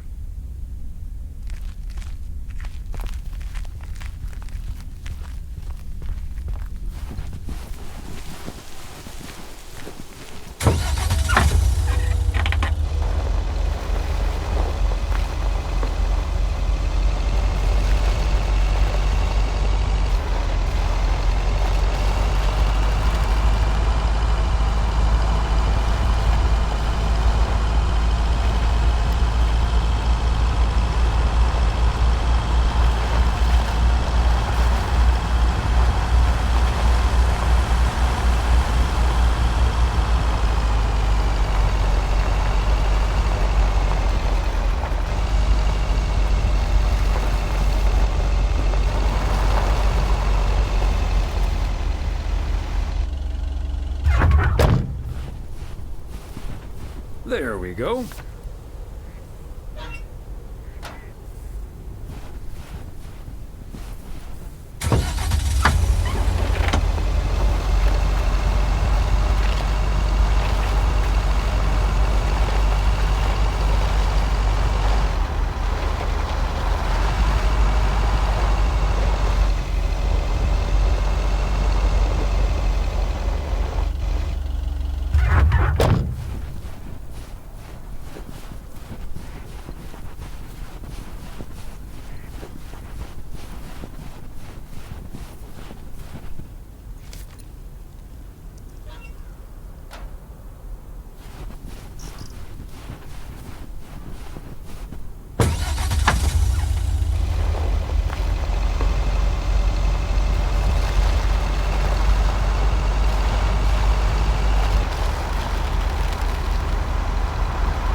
Fancy handwriting on this one.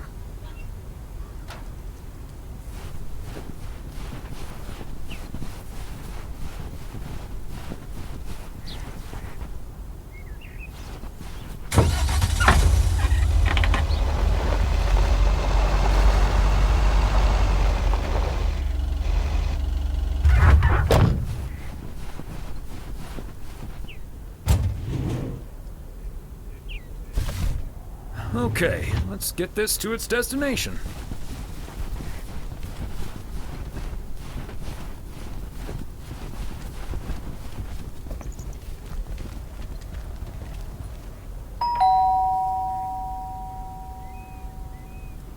That's it for today. Back to the post office.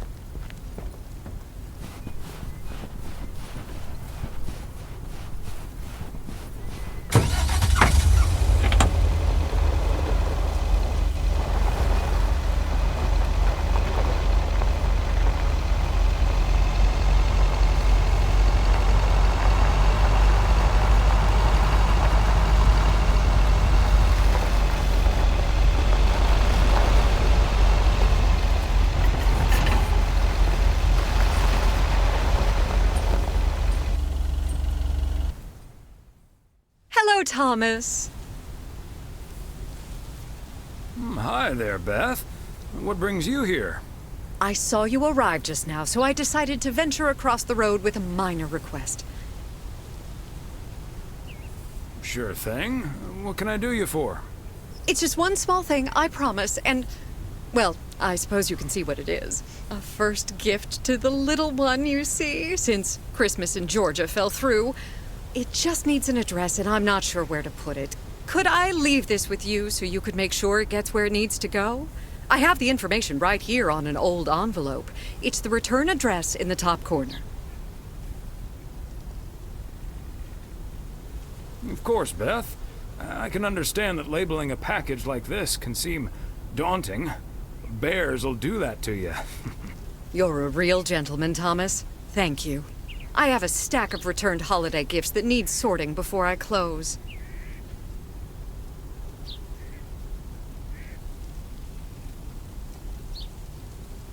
I've handled many a strange parcel in my day. Not to worry. I'll take care of it. Thank you, Thomas. Truly. I'll get the postage to you later, I promise. Oh, and please tell Emily I have a great idea for this Sunday's girls' night. It's a surprise. Bye now. Sure. Enjoy the rest of your day.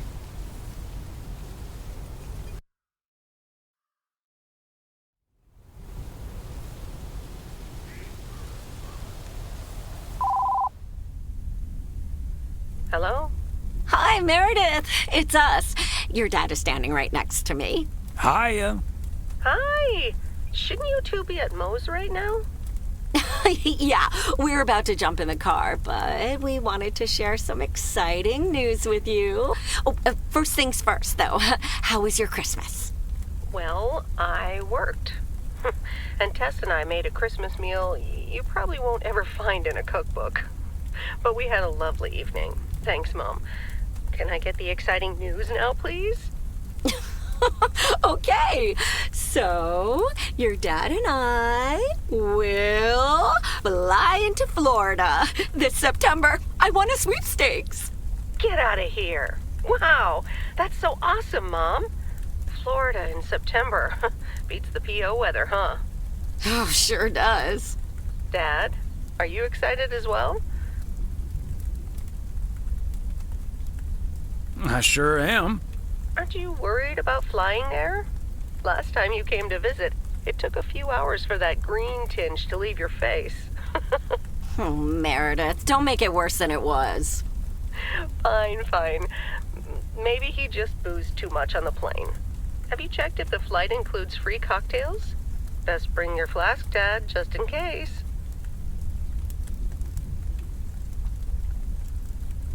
Hey, don't give your old man such a hard time. It's bad enough he had to miss his daughter at Christmas. Oh, well. I may not have been there, but at least my boss called to interrupt your dinner. Sorry about that, by the way. Rest assured he was appropriately ashamed. We all make mistakes, Meredith. Some of us just more than others. I can't disagree there. Oh, hey, you two shouldn't keep Maureen waiting. You're right about that. Your dad will go and get the car warmed up, right, honey? That's my cue. Bye, Em. Take care. Bye. Have fun tonight.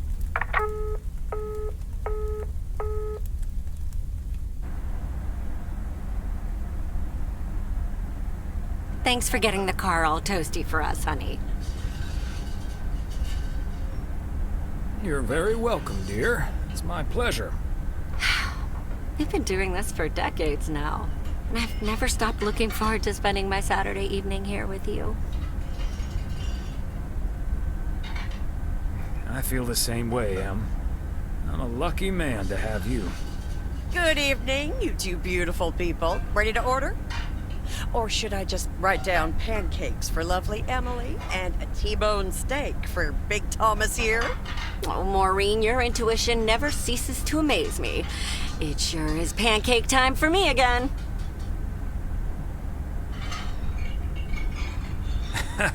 Big Thomas would very much like that, Maureen. Thanks. You got it. Be right back, folks. Ashley, it's pancake time! And get the steaks out! This will never get old. But Beth making surprise plans and this Florida trip landing in our lab got me thinking a little bit. If we're getting close to being able to do whatever we feel like doing, does that mean we should stay in PO forever?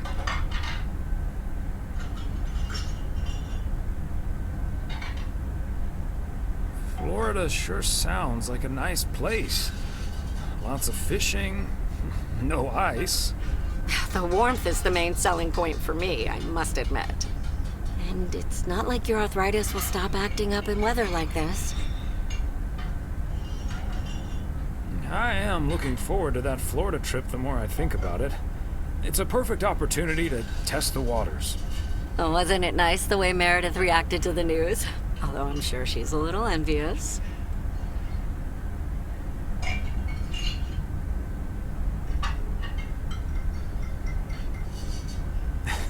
Yeah. When's the last time she had a few days off and left the big smoke? Okay, folks, while Ashley's busy in the kitchen, it's time to fill Mo in on a few details. A little birdie told me you two were off somewhere fancy. Maureen, I was planning on telling you and the girls all about it tomorrow evening. But I'm sure you've also heard it's Florida in September. Florida in September. Oh, imagine that. Oh, I'm so happy for you two. Thanks, Maureen. Have you ever been to Florida? Are you offering your ticket to me? Oh, Thomas, that's so nice of you. Nice try, Maureen. Nice try. But the only one sitting next to me on that plane is my man. Are you totally sure about that, though? I heard that a certain Walter Morgan will probably not be very lenient with holiday requests from the postal office employees.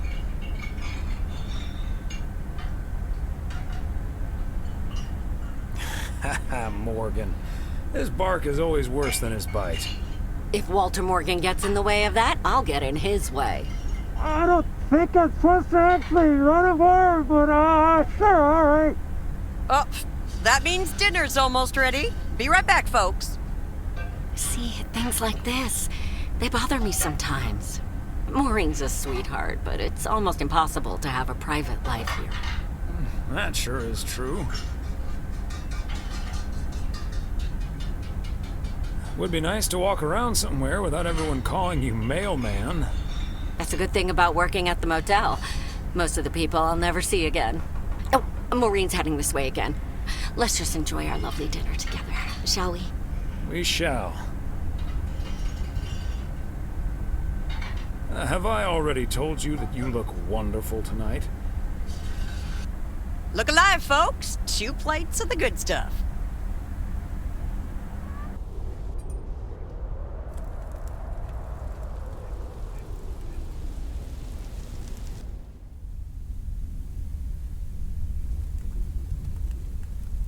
Oh, Thomas, my dear, sweet husband.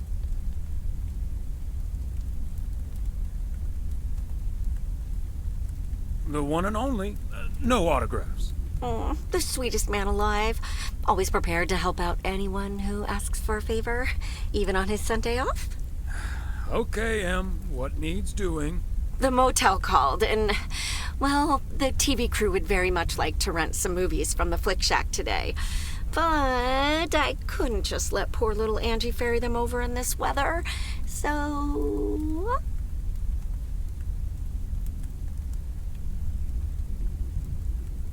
So you're driving over there yourself? I would, but, well, you're the ferry things over expert of the family, and you know how I hate to drive in the snow. Pretty please, dear. Of course, Em. You've been so busy lately. It'll be my pleasure. Oh, thank you so much, darling. Tell you what, I'll make some extra tasty snacks for your poker night tonight. How's that? It's a deal.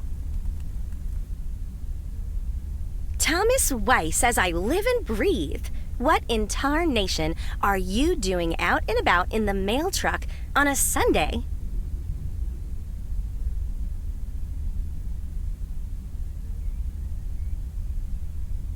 The goose needed to stretch its legs. Or wings. The goose is the mail truck, by the way. Lori Young named it that. No, but seriously, you've come to pick up some movies for the KNW6 crew, right? Oh, what gave it away? Your wife called ahead. Happy to do it for Emily. And for you. And for the TV crew. Parts of it, anyway. But first things first. So, what's the hot gossip on these out-of-towners? Well...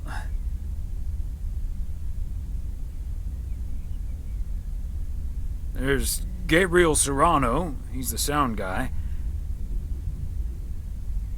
Nice guy. Full of vim and vigor. Sounds delightful. What about the rest? Ilsa Richter is their producer.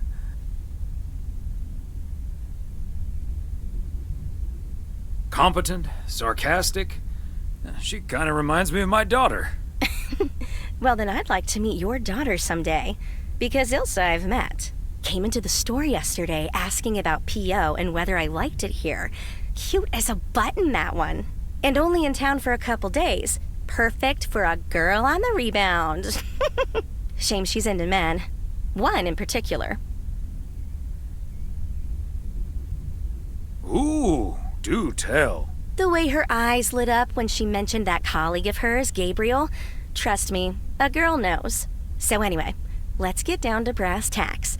According to Emily, our intrepid reporters have 2 rooms equipped with VCRs between them. One for Connor Price, KNW6, and one for Ilsa Richter. Great. I know what we should get for Connor.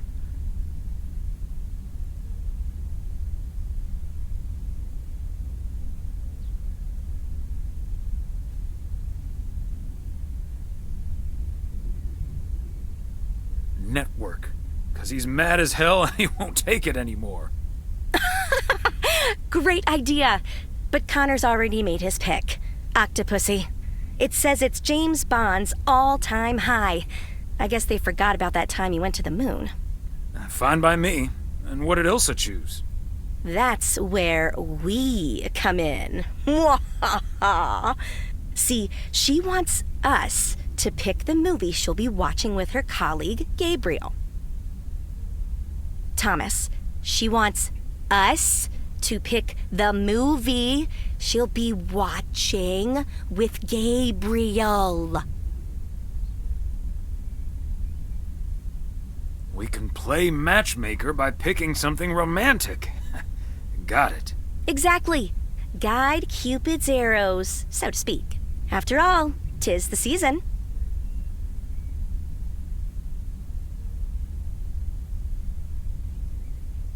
For a little post-Christmas magic? Maybe. You and Emily are regular customers, so you know what I have available. So, which film will it be?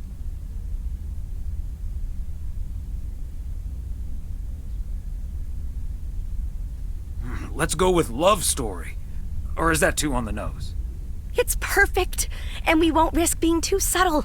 It has love right there in the title. Great. Love Story it is. The dynamic duo of stupid Cupid strikes again. Although I suppose this is our first strike. Anyway, here's hoping that this is the start of a beautiful love story. I have a good feeling about this. Anyway, I'd best be on my way getting these to the motel. Yeah, thanks for doing this, Thomas. My car, much like myself, is not built for snow. Say hi to Emily. Will do. Bye, Angie.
Special delivery.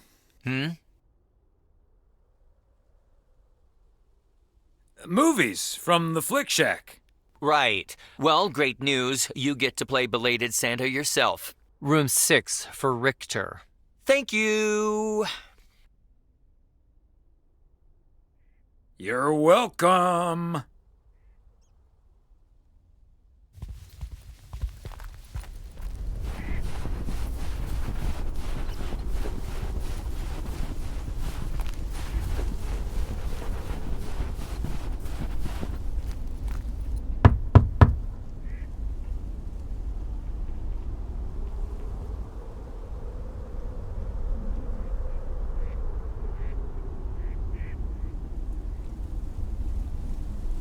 Movie delivery for segment producer Ilsa Richter.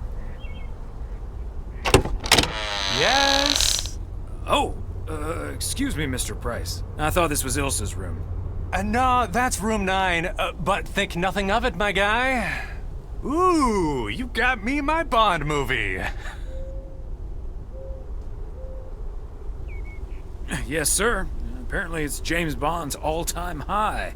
Love it. You know, Moore's an even better 007 than Connery.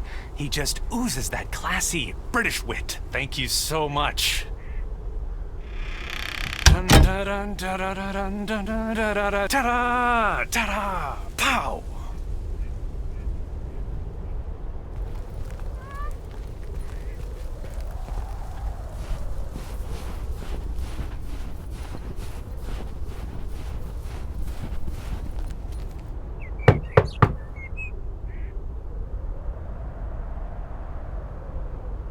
A movie delivery for Ilsa Richter. Yay! Good to see you, Thomas. So, what movie did you and Angie pick for me and Gabe? Here you go. Love story. Haven't seen this one. What's it about? Tennis? No, actually, it's about... I'm joking. I'm sure it's a story about love of some kind. Let me guess, this was Angie's pick. Well, let's just say it was a group effort. Okay. Well, color me curious. Hope it's age appropriate for big old puppy dogs. Oh, speaking of, on your way out, could you give a quick knock on Gabe's door, just so he'll know it's movie time? It's room number 2. Will do. Great. See ya.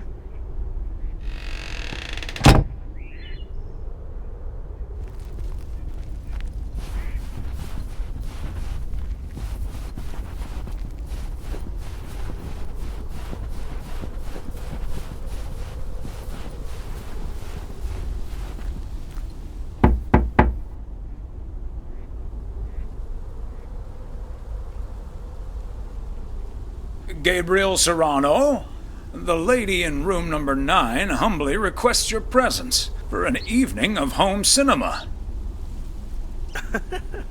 Thanks, Thomas. I'll be right over. My work here is done.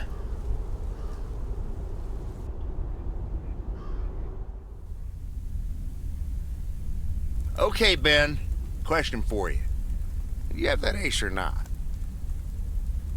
You don't have to say yes or no. Just say anything. All I need to hear is one word from you to know if you're bluffing. Nothing? Not even a twitch or a blink? All right, I'll do the talking. I'm all in. Call. And he just instantly calls me. Great. I don't even need to see your hand. Well played, sir. Thanks, Jack. You got unlucky there. I don't know. I just don't have the patience for poker. You know, reading a poker book ain't gonna change that. Hey, Thomas? Why are the curtains closed, by the way? Last time I checked, home games are legal.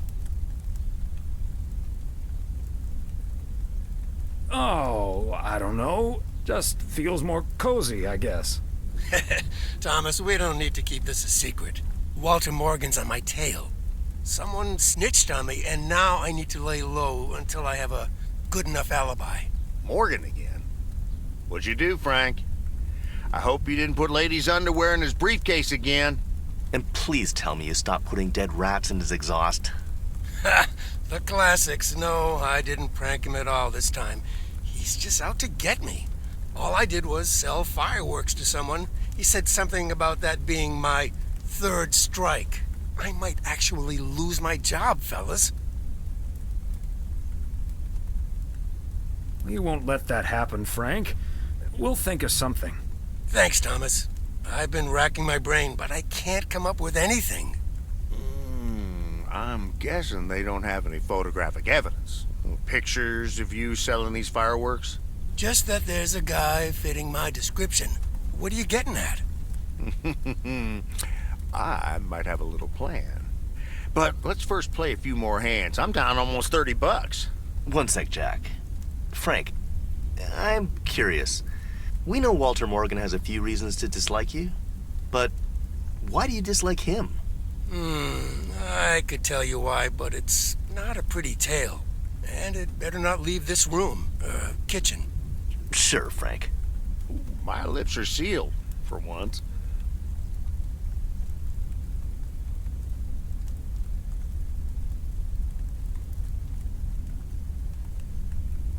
You know I'm no snitch, Frank. Thanks, boys. All right, so this one time back in the summer of '69, it was before I started working in P.O. There were a couple of pesky stray dogs wandering around HQ. I say pesky, but they never really hurt anyone. Just got a little excited if you walked past them eating a sandwich or whatever. Can't blame them, huh? They were hungry, even though I fed them every now and then. Morgan found out, of course, and after one complaint too many, he took matters into his own hands, or should I say, feet. He lured a couple of them behind his car, and before I knew what was going on, it was too late. I heard a loud and gut-wrenching howl. I saw 2 dogs run away, and Smokey, my favorite one, limped after them. It's the last time I ever saw those sweet dogs. Then Walter Morgan looked me straight in the eye with a smug grin on his face, and he said, "This is how you do a proper job, Frank." I can still see that grin when I close my eyes. Okay, that does it. Walter Morgan is now on my eternal shit list, and I'll make sure the rest of P.O. knows about it.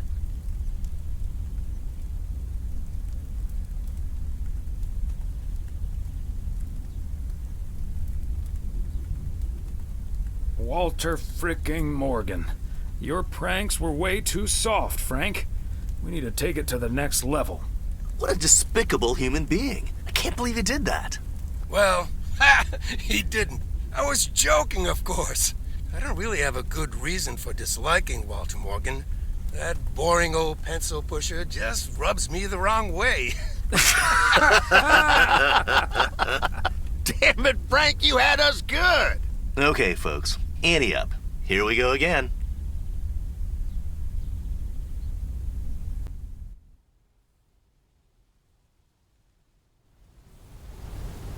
Psst, Thomas, over here. Hey, Frank. What are you doing there? I'm trying to stay out of sight. Looks like Morgan will be at the post office all day. Listen up. Jack and I cooked up a little plan. I'm sure Morgan will be gone soon, but I gotta get out of here now. You haven't seen me.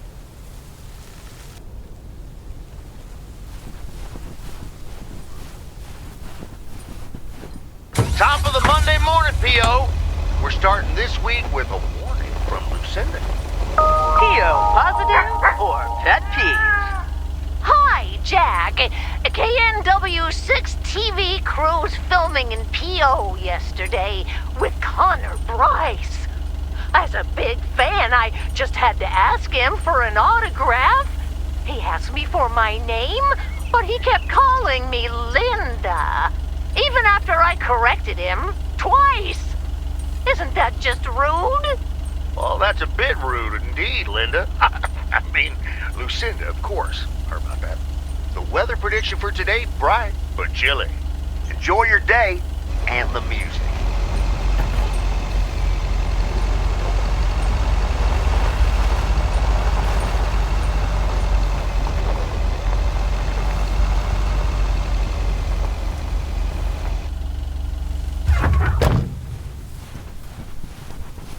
McGill's got such a great price on this house when the Sugarmans moved away.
Okay, are we rolling? We're rolling. We're rolling. Okay, let's get this in one. I'm freezing my ass off. When Chekhov saw the long winter, he saw a winter bleak and dark and bereft of hope. Yet we know that winter is just another step in the cycle of life. In the summer months, this lake is bustling with activity. As the local fishermen cast their rods, the tourists plunk down hard-earned cash to rent a boat and spend a delightful sun-soaked day on the water. Not so during this particularly harsh winter, however. Now the watery heart of Providence Oaks finds itself completely frozen over. No, that won't do as an analogy because now we're sort of implying the residents have grown cold-hearted during the winter. Doesn't work, doesn't scan. Yeah, and what was with that Chekhov stuff? I don't get it. Chekhov? Like from Star Trek? All right. Let's try something else. Hey, wait a minute, Mr. Postman. How's it going? Hi, Mr. Price. Did you enjoy the movie last night? Hey, listen, how about I ask you a couple of questions on camera? Just simple stuff about the town. Sure, I'd be happy to. Great. Just move over here. Are we both in the shot? Yeah, that's fine. This'll be great. The lake as a backdrop. Perfect. Let's go. All right. This is... His name is Thomas Weiss. I knew that. Thomas and I go way back.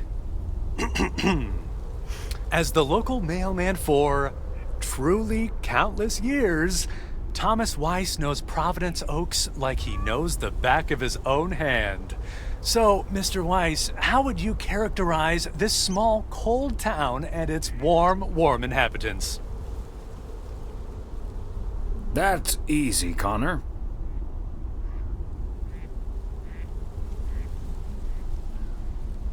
In the eons I've been the local mailman, I've learned one thing. Providence Oaks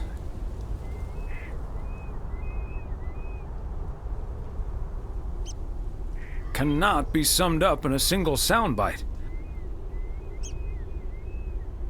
But one thing's for certain.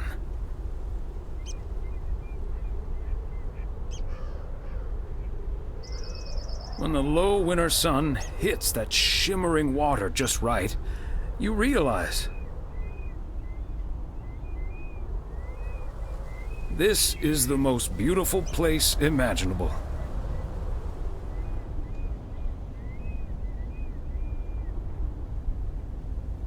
And wherever you are, or whatever you face,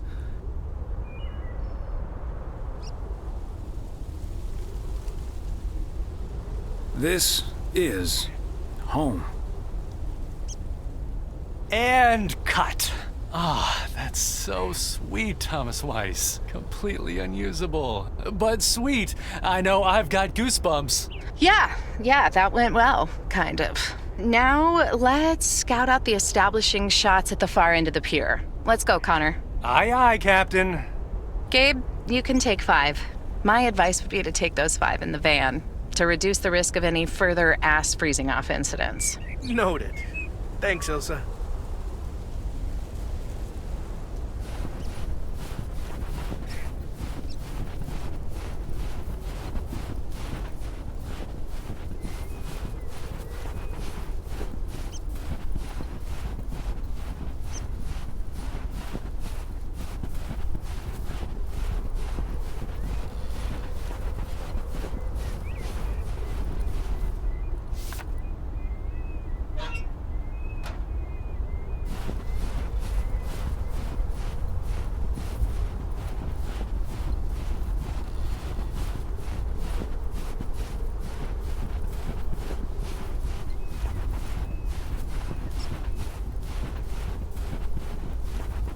Mr. Weiss. Thomas, sir? Hi, Gabriel. What's up? Just that, well, we'll be ringing in the new year right here in Providence Oaks. So, my mom is shipping over my tuxedo. Can you make sure it arrives okay? She says she clearly marked the package Serrano Room 2. Oh, of course. Mailman's promise.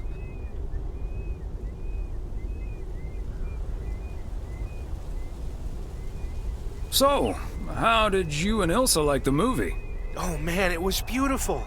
Heavy stuff, though. At the end, Ilsa totally had tears in her eyes. And, well, so did I. There is something else I wanted to ask you about. I guess I'm curious. How did you, like, woo your wife?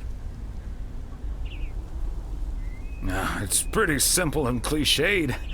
She's my high school sweetheart. I took her to the fairy tale dance. We snuck off to smooch under the bleachers, and the rest is ancient history. But I'm guessing that doesn't help you with what you really want to know.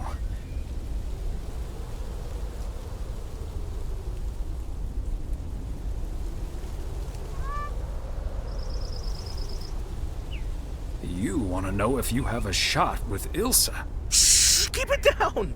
Don't mention her name. But yeah, I'm terrible at that kind of stuff. It's just, you seem like a wise man. I'd really appreciate your advice. Well, okay then. My advice is to go for it. You like her a lot, and it's pretty obvious that the feeling's mutual. Wow. And is that your definitive judgment?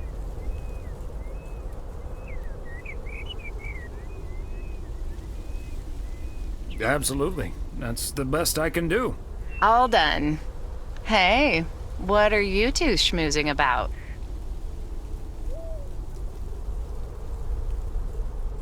A mailman never tells. Excellent. Now start the engine, Gabriel. We're rolling out pronto. Man alive, it's cold today. On it, Mr. Price. Thanks, Thomas. You've been a huge help. So, take good care of that tux, yeah? Will do. Bye, folks.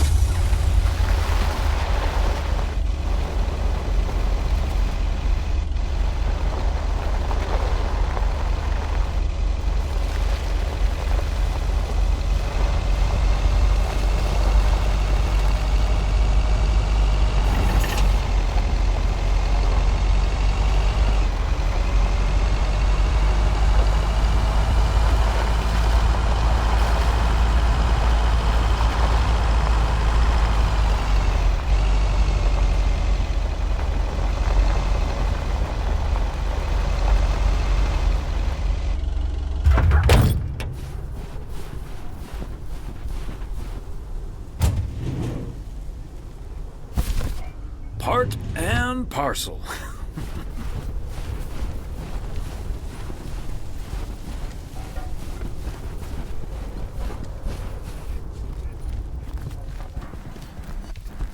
Hi there, ladies. Hi, Thomas. Hello, Thomas. Well, this looks cozy. It is. You just dropped in at the good part. Oh, the good part? That's my favorite part. Well, I actually really need to get moving with the New Year's party coming up. Okay, so before I leave, we had this awesome girls' night yesterday thanks to Beth. It was hilarious. When I first saw where we were going, my brain went, oh my God. And when the guy showed us what we were going to do, my brain went, oh my God. And when we started, it was so yuck, but also so cool, you know? I've never done anything like that before, and I love that I got a chance to find out. But then again, I doubt that I will ever try it again. Ah, yes, the girls' night. What did you end up doing? We made haggis. You made what-is? I said haggis. It's a Scottish dish made from a sheep's liver, lungs, heart, and suet, all stuffed into a sheep's stomach. It's this fascinating traditional gourmet staple stemming from the 15th century. Would you believe? Poems have been written about it.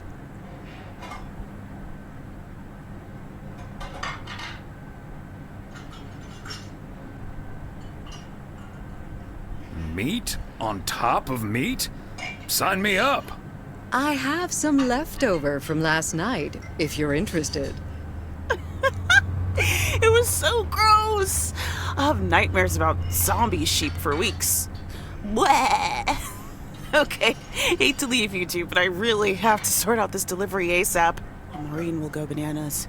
Talk soon. Thanks again for the great evening, Beth. Bye. Bye, Kay. Well, now, I really should get back to the grind as well. Those New Year's prize reductions aren't going to fix themselves.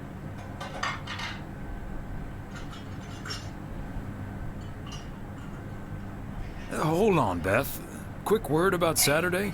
Oh? What's on your mind?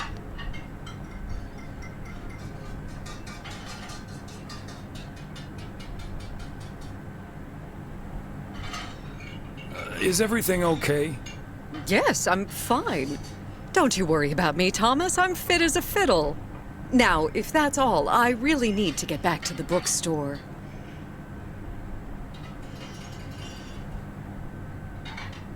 Beth, come on. You have been acting a bit strange lately. What do you mean? Are you sure there's nothing wrong? Okay, you've got me. Can we sit down here for a bit? Heavens, I do feel a bit caught out. But I have to admit, it does warm my heart to know that I cannot fool my friends. Well, out with it, Beth. You see, it's my eyes, Thomas. I have glaucoma, which means my optic nerve is deteriorating. I found out a few months ago.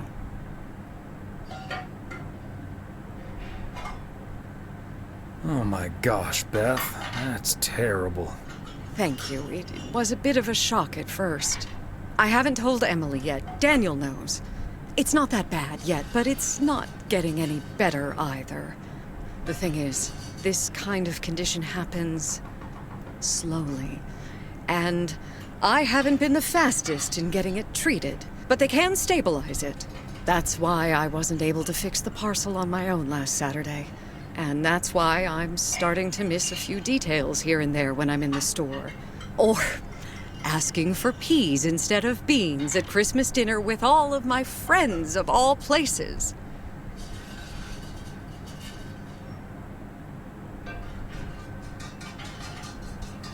Don't be silly. Those are honest mistakes. Anyone could have made them. I appreciate the sentiment. But you and I both know that is not the case, Thomas. I've been going about my business as usual, first and foremost, because the deterioration is so gradual. Until I couldn't really do the little things anymore. Things like reading small print are getting difficult, which was a painful thing to accept at first. Working in the bookstore is starting to give me more issues than I'd like. Getting older. It's a strange thing, isn't it? It's like that Robert Frost poem. The afternoon knows what the morning never suspected. Doesn't mean I wouldn't mind taking a little nap in between from time to time, though.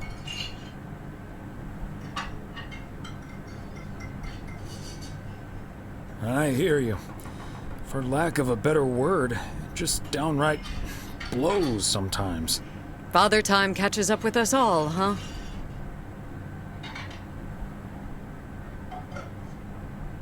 That he does. I mean, my arthritis is... I hate to admit it when Emily's around, but she's right. None of us are getting any younger. And that's not an easy thing to accept, I know. But then, when you really look at it, in the end, it's not all bad. You see, every limit is a beginning as well as an ending, as T.S. Eliot puts it. For me, there's really no use dwelling too much on that limit. I can't change it anymore at this point anyway. But I do have a choice in how to deal with it.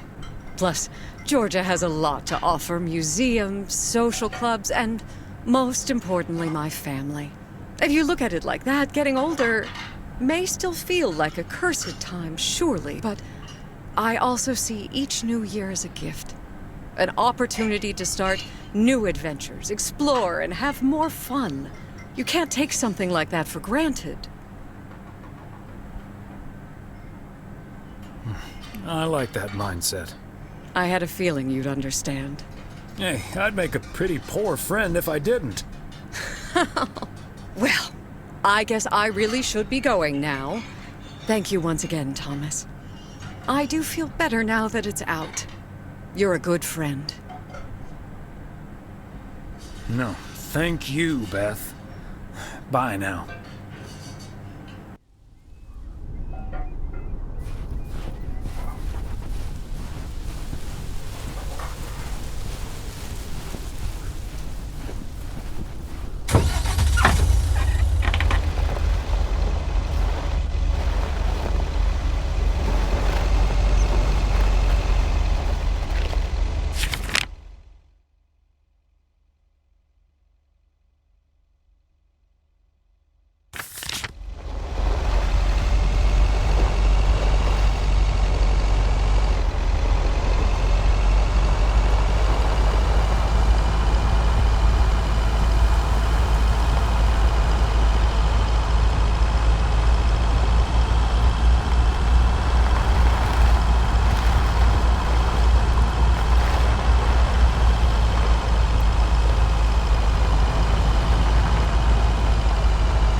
Oh, Thomas, hello there. Could you be a sweetheart and bring that over to me? Of course. Oh, careful now. Robert cleared most of the snow, but it's still a bit slippery. Thank you so much. If only I still had the balance and agility of my feline friends. Oh, and good day to you, of course.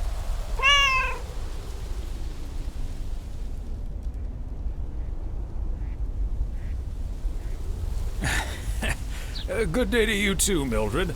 And Genevieve. Thomas, honestly, this isn't Genevieve. It's Mortimer. They look nothing alike. Isn't that right, Mortimer? Oh, pardon me. I can't quite keep track of all your cats. Well, I do have a lot of them, but not quite as many as there are streets in Providence Oaks, and you can keep those apart. So, what do you have for me today, Thomas? Just a letter. Let's see.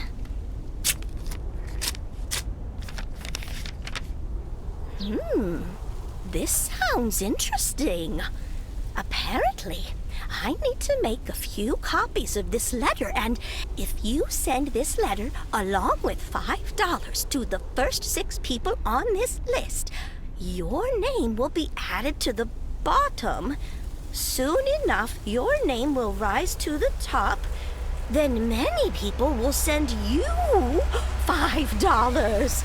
You will earn lots of money with one small investment. Oh, what a great idea! What do you think, Mortimer?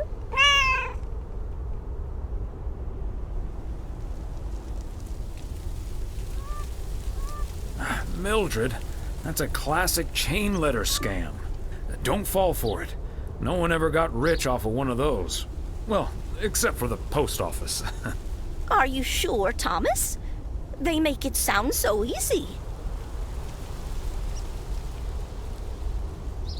Trust me on this, Mildred. If you've seen one pyramid scheme, you've seen them all.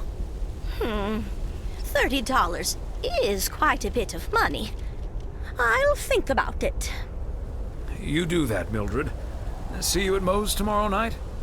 Probably. Bye, dear.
A belated Christmas gift?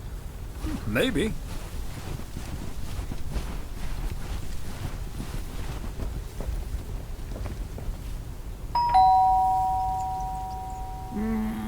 Nobody's home.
Another satisfied customer.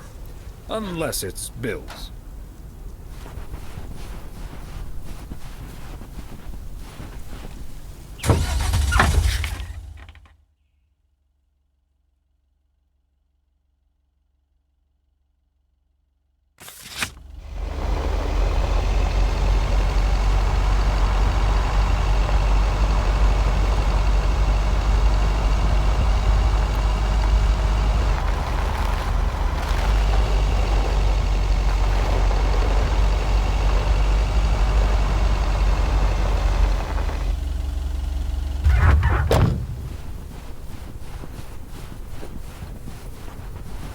Another day, done and dusted.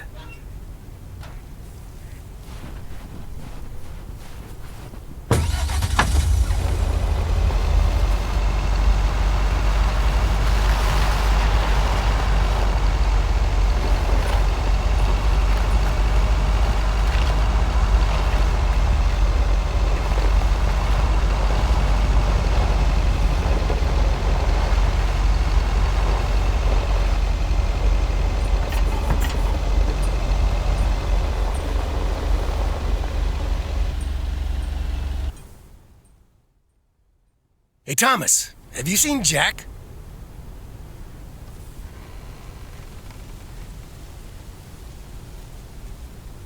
Nope, I haven't, Frank. How did it go with Morgan? Didn't happen, yet. But I need Jack to pull it off. I'm a sitting duck right now. I'm toast if Morgan suddenly shows up.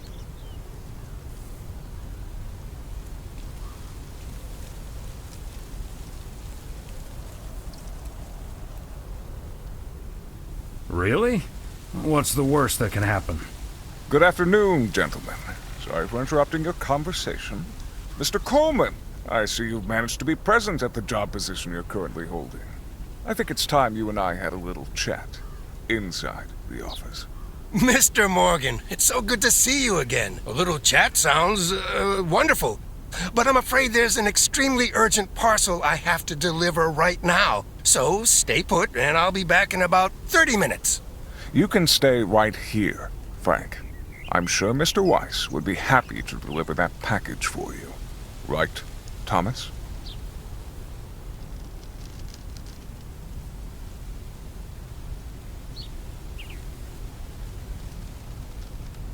Wrong, sir. If you think I'd do that, you're terribly confused. Excuse me, sir? Hi. Hello. I heard you were looking for a guy in a light blue shirt with a mustache to purchase illegal fireworks in the parking lot of the post office? Well, you found him. Illegal fireworks? Who do you think I am?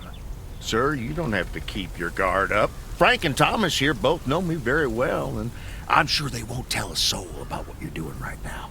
So, what will it be? I've got rockets, Roman candles, fountains, sparklers. I even have barrages that'll give you a fireworks extravaganza that you won't ever forget.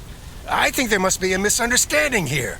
Please, don't put Mr. Morgan in this position. If people walk by and see this, they might snitch on him and get him into trouble. He could even lose his job over this.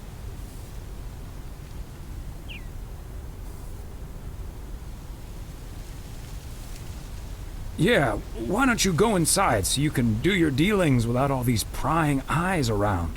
I'll tell you what will happen now. I'm going to get in my car, start the engine, drive home, and pretend I did not just spend 3 days in Providence Oaks for absolutely nothing. Sir, if you take a left at the deer statue, you'll eventually pass my barn, and I can fill your trunk there in just 1 minute. Do you have cash on hand? Gentlemen, I'll be back next year. Frank Coleman, your luck will run out one day. I wouldn't bet on it. Tally-ho, Morgan.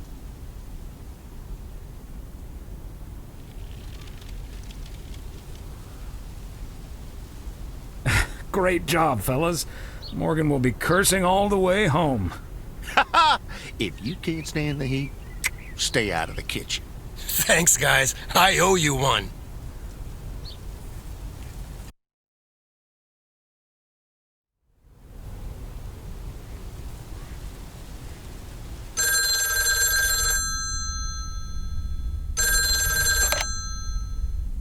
Hello? Evening, Thomas. It's Maureen. Oh, hi, Maureen. If you're looking for Emily, she's at the motel right now. I was actually looking for you, Thomas. I don't know what to do with this Nancy situation. I get so worked up just thinking about it.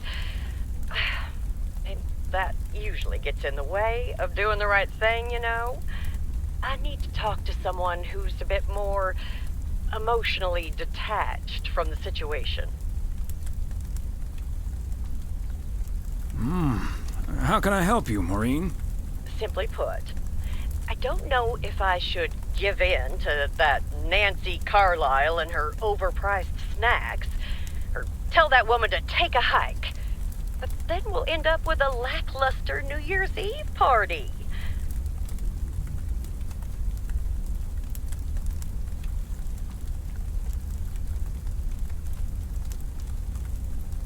A party is about having a good time with people you like. Who cares if the snacks aren't great? That's what I'd like to think as well. But I just don't like to disappoint people.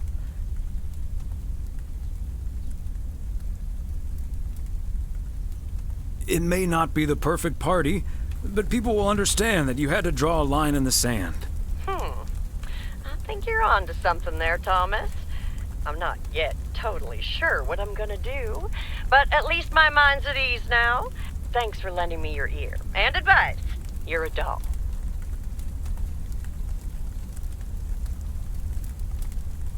You're welcome, Maureen. Take it easy.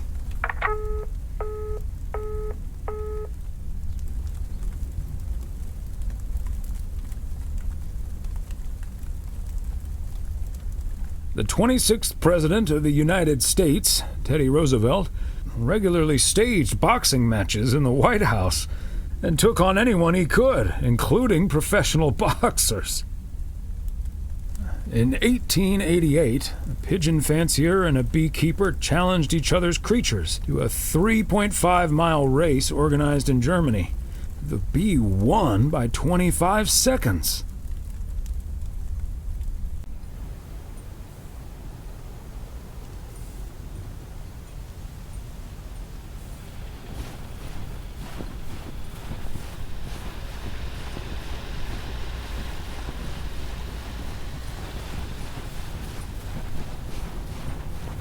Good morning, P.O. I'm starting today with the weather forecast. It will be bright and beautiful, which brings us to the last P.O. positive or pet peeve of the year. It's one from yours truly, who'd like to end 1985 on a positive note. P.O. positive or pet peeve? We all know P.O. is the best place to live. And it's, of course, all because of the people living here. And by people, I mean most of the people. The majority. More than half in any case. So, thank you for that. And let's keep it up. I've got a feeling 1986 will be a special year, and I can't wait for it to roll on. Stay safe out there today and tonight. Have a good one. Cheers. Back to the music.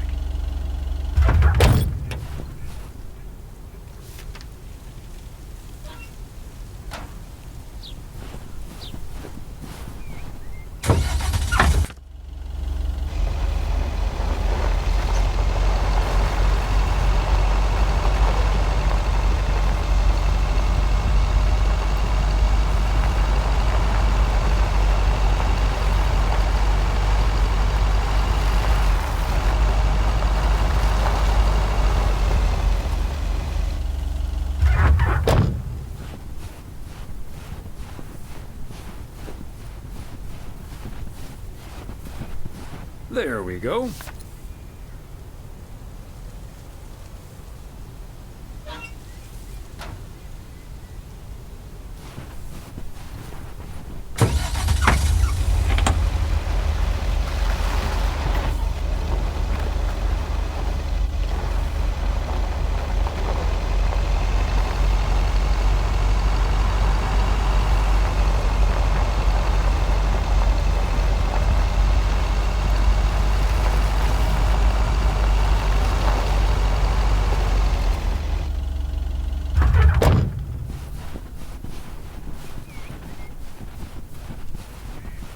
Fancy handwriting on this one.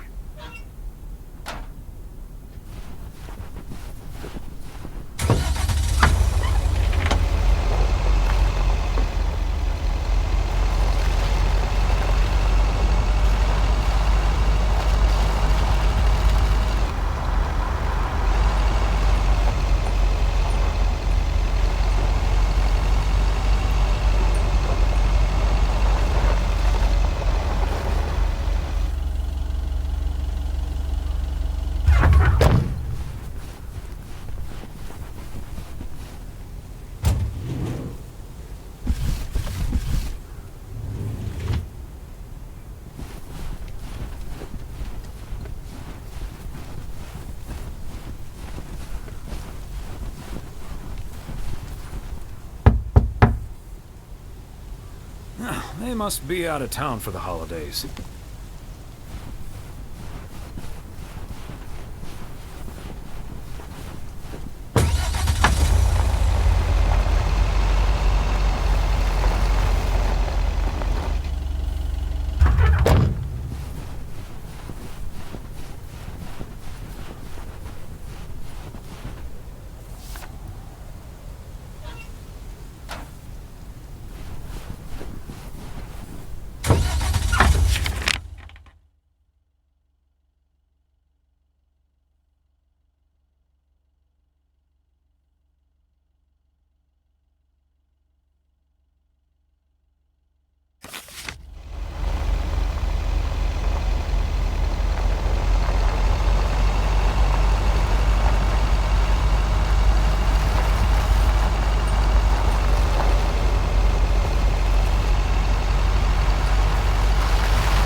Okay, let's get this to its destination.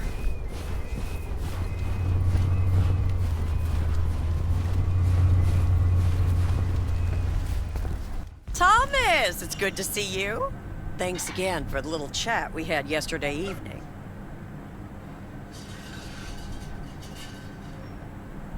Have you made a decision on what to do? Yep, and I hope it's the right one. But I guess some situations don't have a perfect solution. You'll find out tonight, Thomas. We'll have a grand old time regardless.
Oh, hey, Thomas. We're about to do a little interview, but you're welcome to listen in.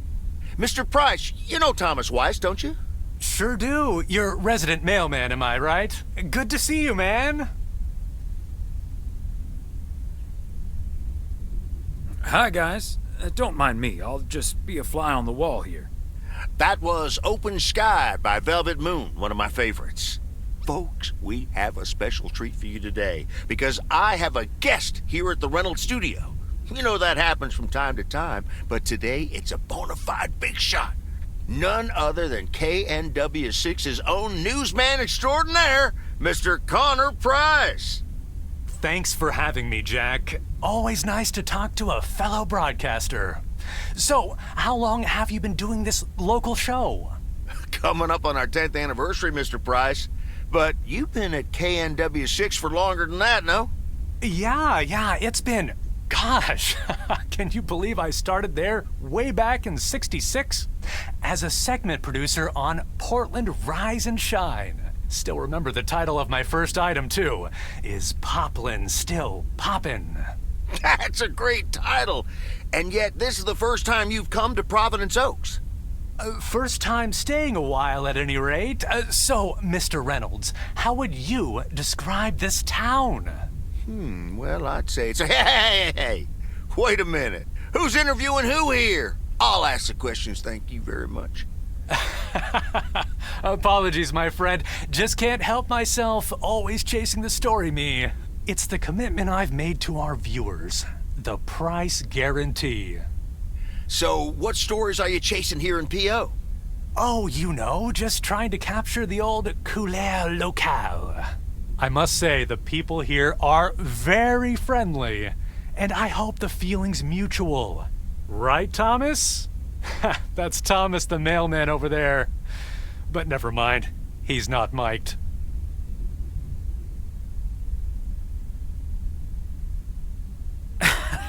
Yes, and no, I'm not. You don't say. Because we happen to have a little section called P.O. Positive or Pet Peeve. You might have heard of it? Can't say I have, but I do like the alliteration. Well, Lucinda Boyle called in a pet peeve yesterday, saying you were quite rude to her when she asked you for an autograph. Well, I'm sure that was a misunderstanding. See, I must have been on a really tight schedule, because otherwise I'd do anything for a fan. That's... the price guarantee, right? Sure. Anyway, we'll be back with Connor Price, KNW 6-star reporter, right after this. What the hell, Jack? Ambushing me like that live on air? Relax, just joshing you a little. But I'll let you plug the heck out of this Oregon Trail thing you're filming. How's that? We'll make sure everyone in town fully cooperates with your crew in the home stretch. Aha. Well, speaking of the home stretch, I better get back to my job as a serious broadcaster. It's been real, pal. Can you believe this guy? Sheesh.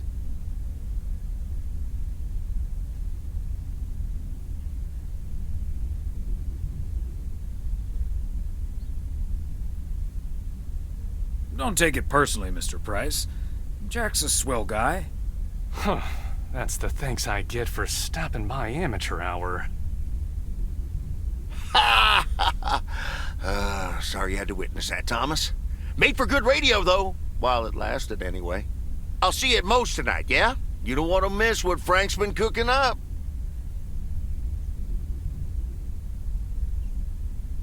Can't wait. See you there.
P.O. Tuxedo Service. He's not in.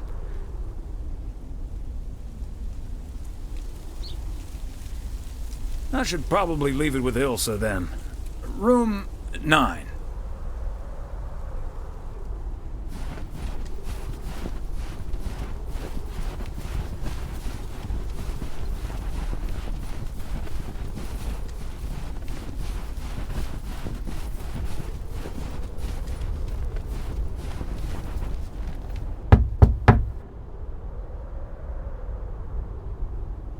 P.O. Tuxedo Service. Hi, Thomas. Oh, is that Gabriel's tux? Signed, sealed, delivered. That's the Weiss guarantee. Okay, I'll take care of it. Thanks. Right then, I'll... I'm feeling fine, I'm feeling strong. It won't take long. Ooh, when I use my witchcraft. Ooh, when I use my witchcraft. Ooh, yeah.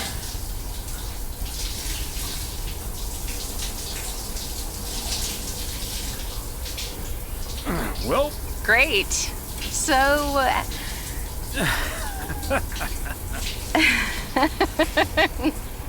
See you tonight at the diner.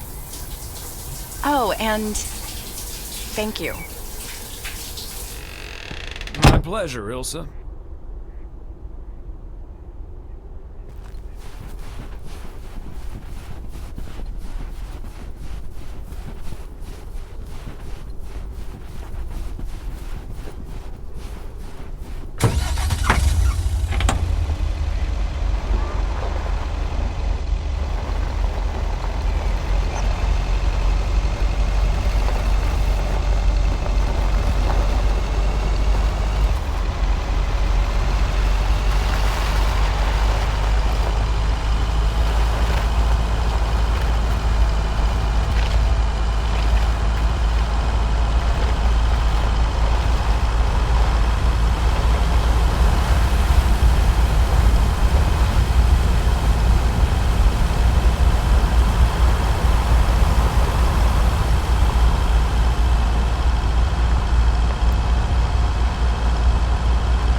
Hello? Hi, Meredith. It's the Weiss family again. We wanted to wish you a happy new year before we're going to Moe's. Hey, thanks. We've got a little over an hour left here before it's 1986. You'll watch out for those fireworks, won't you? They're so unpredictable. I will. I'll probably stay inside anyways. We've got 4 more hours to go, but Happy New Year! I'd rather be early than late. Oh, did you guys make the deadline? Thanks, Dad. Yep. And we're all a bit drained, but still in one piece. Some guys from the office were going to do a ER Kung Fu tournament, but I didn't feel like it. A Kung Fu tournament? On New Year's Eve? Yes, Mom, it's a video game. But Tess and I are going to watch Trading Places instead at my place. I think that New Year's Eve is overrated anyway. People seem to think it must be the best night of the year, but all you usually get is a lot of drama and a solid hangover. My New Year's resolution was not to make a big deal out of New Year's Eve anymore. And it looks like I'm not going to break it. But don't let that ruin your evening.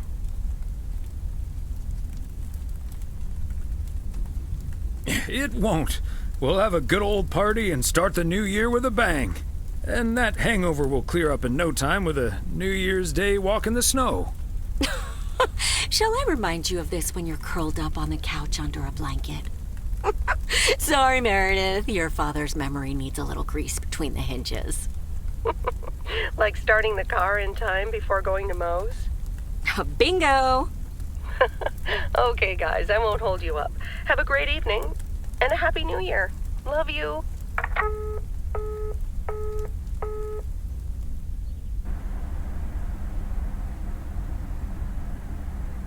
My beautiful people, may I have your attention for half a minute? First of all, welcome to Moe's. We're excited to celebrate the last few moments of 1985 together with you. It was quite an undertaking to host this New Year's Eve party at the last minute. So if you feel like the snack situation isn't up to standard, you're right. But we do have enough tater tots, french fries, potato wedges, and potato pancakes to feed the entire village. Thank you so much for that, Jack. And thank you all for coming. Cheers to a great evening. Well, if it isn't my favorite KNW6 news team. In the flesh. Hi, Thomas.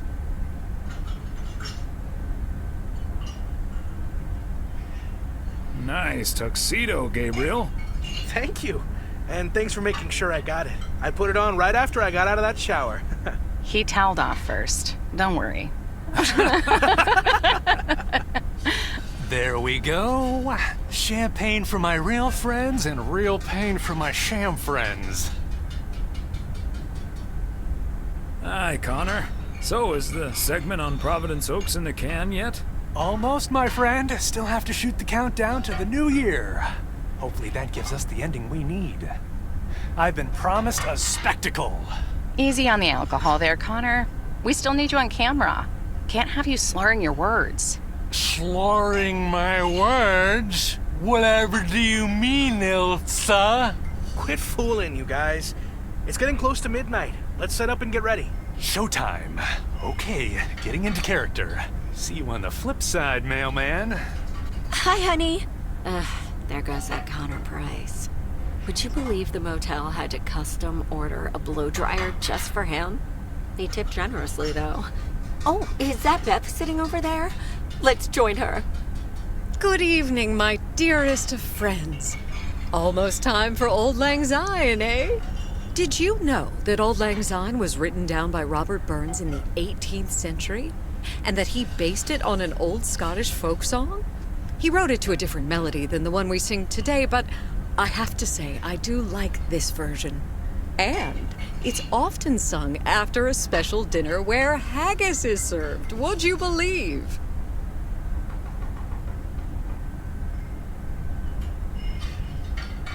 Honestly, Beth, I don't know how we'll get by without these fascinating facts when you're gone. Well, I will still be selling sets of encyclopedias at the store for a few more months if you need them. I'll cut you a nice deal. Only if you'll help load them into my truck. All joking aside, my friends, now that a new year is upon us, I feel a moment of thanks is in place.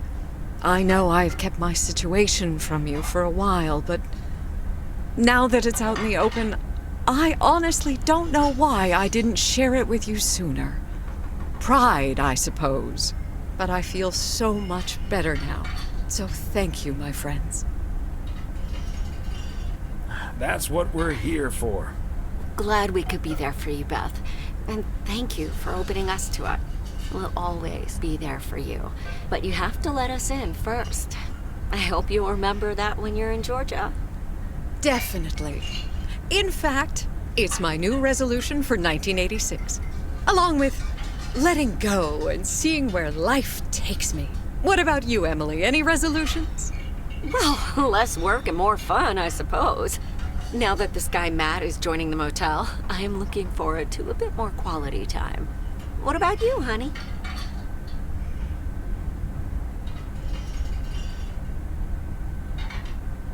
A long holiday might be nice.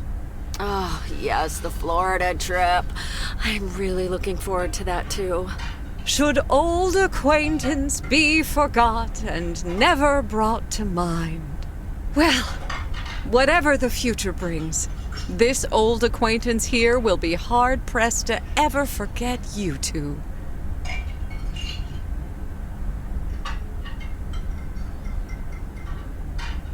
Same here, Beth.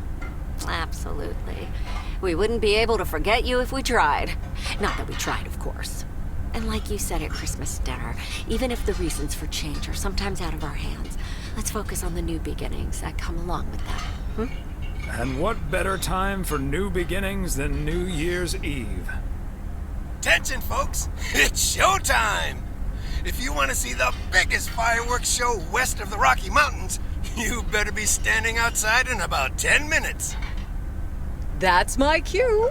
From a little spark may burst a flame, as Dante once put it. But I need to visit the ladies' room first, or I'll turn into a pumpkin. See you outside.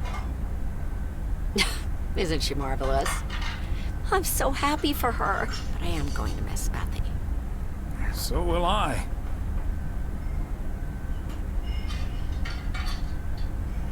Seeing a parcel addressed to the bookstore always brightened my mood. It makes me feel a bit melancholic. Even more than I usually am on New Year's Eve. This odd feeling of looking back and forward at the same time, and now I'm doing that over a much longer period than just the coming and going of the year. I know what you mean, and there's nothing wrong with that. It's good to have something to look forward to. And we sure have something to look forward to, don't we? I guess that's what's most important in life. But let's enjoy the here and now instead. Our wise and beautiful daughter just taught us not to demand that this should be the best evening of the year. But we're allowed to try it, right? So this is where my speech ends, my dear husband. And now I need a glass of champagne. I'll drink to that, and to you, and all the good things the new year will bring us. Maureen, I need champagne. For me and my beautiful wife. You got it, sir. Just grab your glasses and join me in the bottle outside. It's less than a minute now. 20 seconds on go, Mr. Price. Go. And so, 1985 draws to a close. With mere seconds left in the year, I've been told this little lake town will strive to end 85 with a bang. In 10, 9, 8, 7, 6, 5, 4. Holy Toledo! Ilsa, are we getting this? Somebody check on Frank!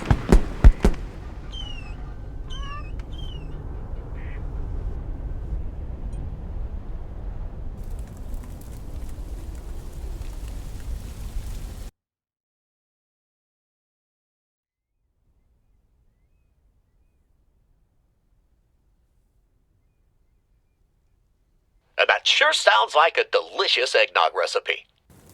Hurry up, dear. It's coming up next. Yes, don't get too excited now. It's just a preview, remember? And now, a man with a very special New Year's resolution. And he's going to tell us all about it. Isn't that right, Sybil? Absolutely, Bob. It's none other than our roving reporter, Connor Price. Connor, my dear, where in blazes are you? Well, Sybil, I'm in beautiful Providence Oaks, wishing you and Bob and our viewers a joyful 1986. And as for my New Year's resolution, Bob, why, it's my very special price guarantee to all of you that I will be sharing gripping tales and intimate portraits from all over Oregon in an all-new series of special reports on small-town America. Part 1 will air tonight at 8, right here on KNW 6. And it will be all about the gorgeous little lake town where I was fortunate enough to spend the waning days of 1985. Here, let's take a look at an exclusive sneak peek.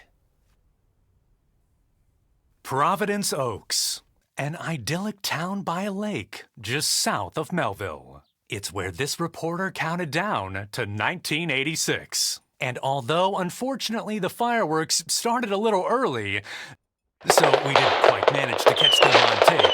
Take it from me, it was quite the spectacle, courtesy of postal worker Frank Coleman. Just a faulty batch of leftover 4th of July material, I guess. Not mine, anyway. No siree. But I'm all right, folks. Really, everyone can stop calling me at home. I'm A-OK. And perhaps that encapsulates the true nature of Providence Oaks. Or P.O., as it's called by those who know and love it.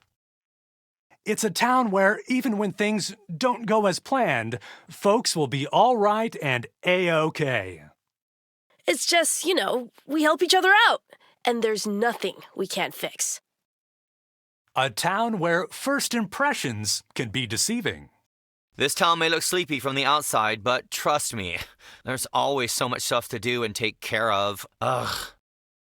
A town where generations have grown up. It's a great place to raise kids, and also a great place to have been raised as a kid. Myself, I mean. Back when I was a kid, being raised here. Was that okay? A town where patience is still a virtue. To be honest, I'm not entirely sure if this is where I'll find what I'm looking for, but I do know I can keep looking here for as long as I want, and that feels great. A town full of unique individuals that, deep down, have more in common than you'd think. The average Providence Oakian probably doesn't exist. We do tend to keep to ourselves until someone needs us. Then we show up. Always. A town you can't help but love. You know, I just think it's the best place in the whole wide world. Sue me. And where everyone has a story to tell. To me, it's all about the people. Because... Yes, well, leave it to the mailman to say it best. This is home. Indeed. Providence Oaks, like so many other places in our great state of Oregon, is a small town with a big heart. This is Connor Price, KNW6, PO.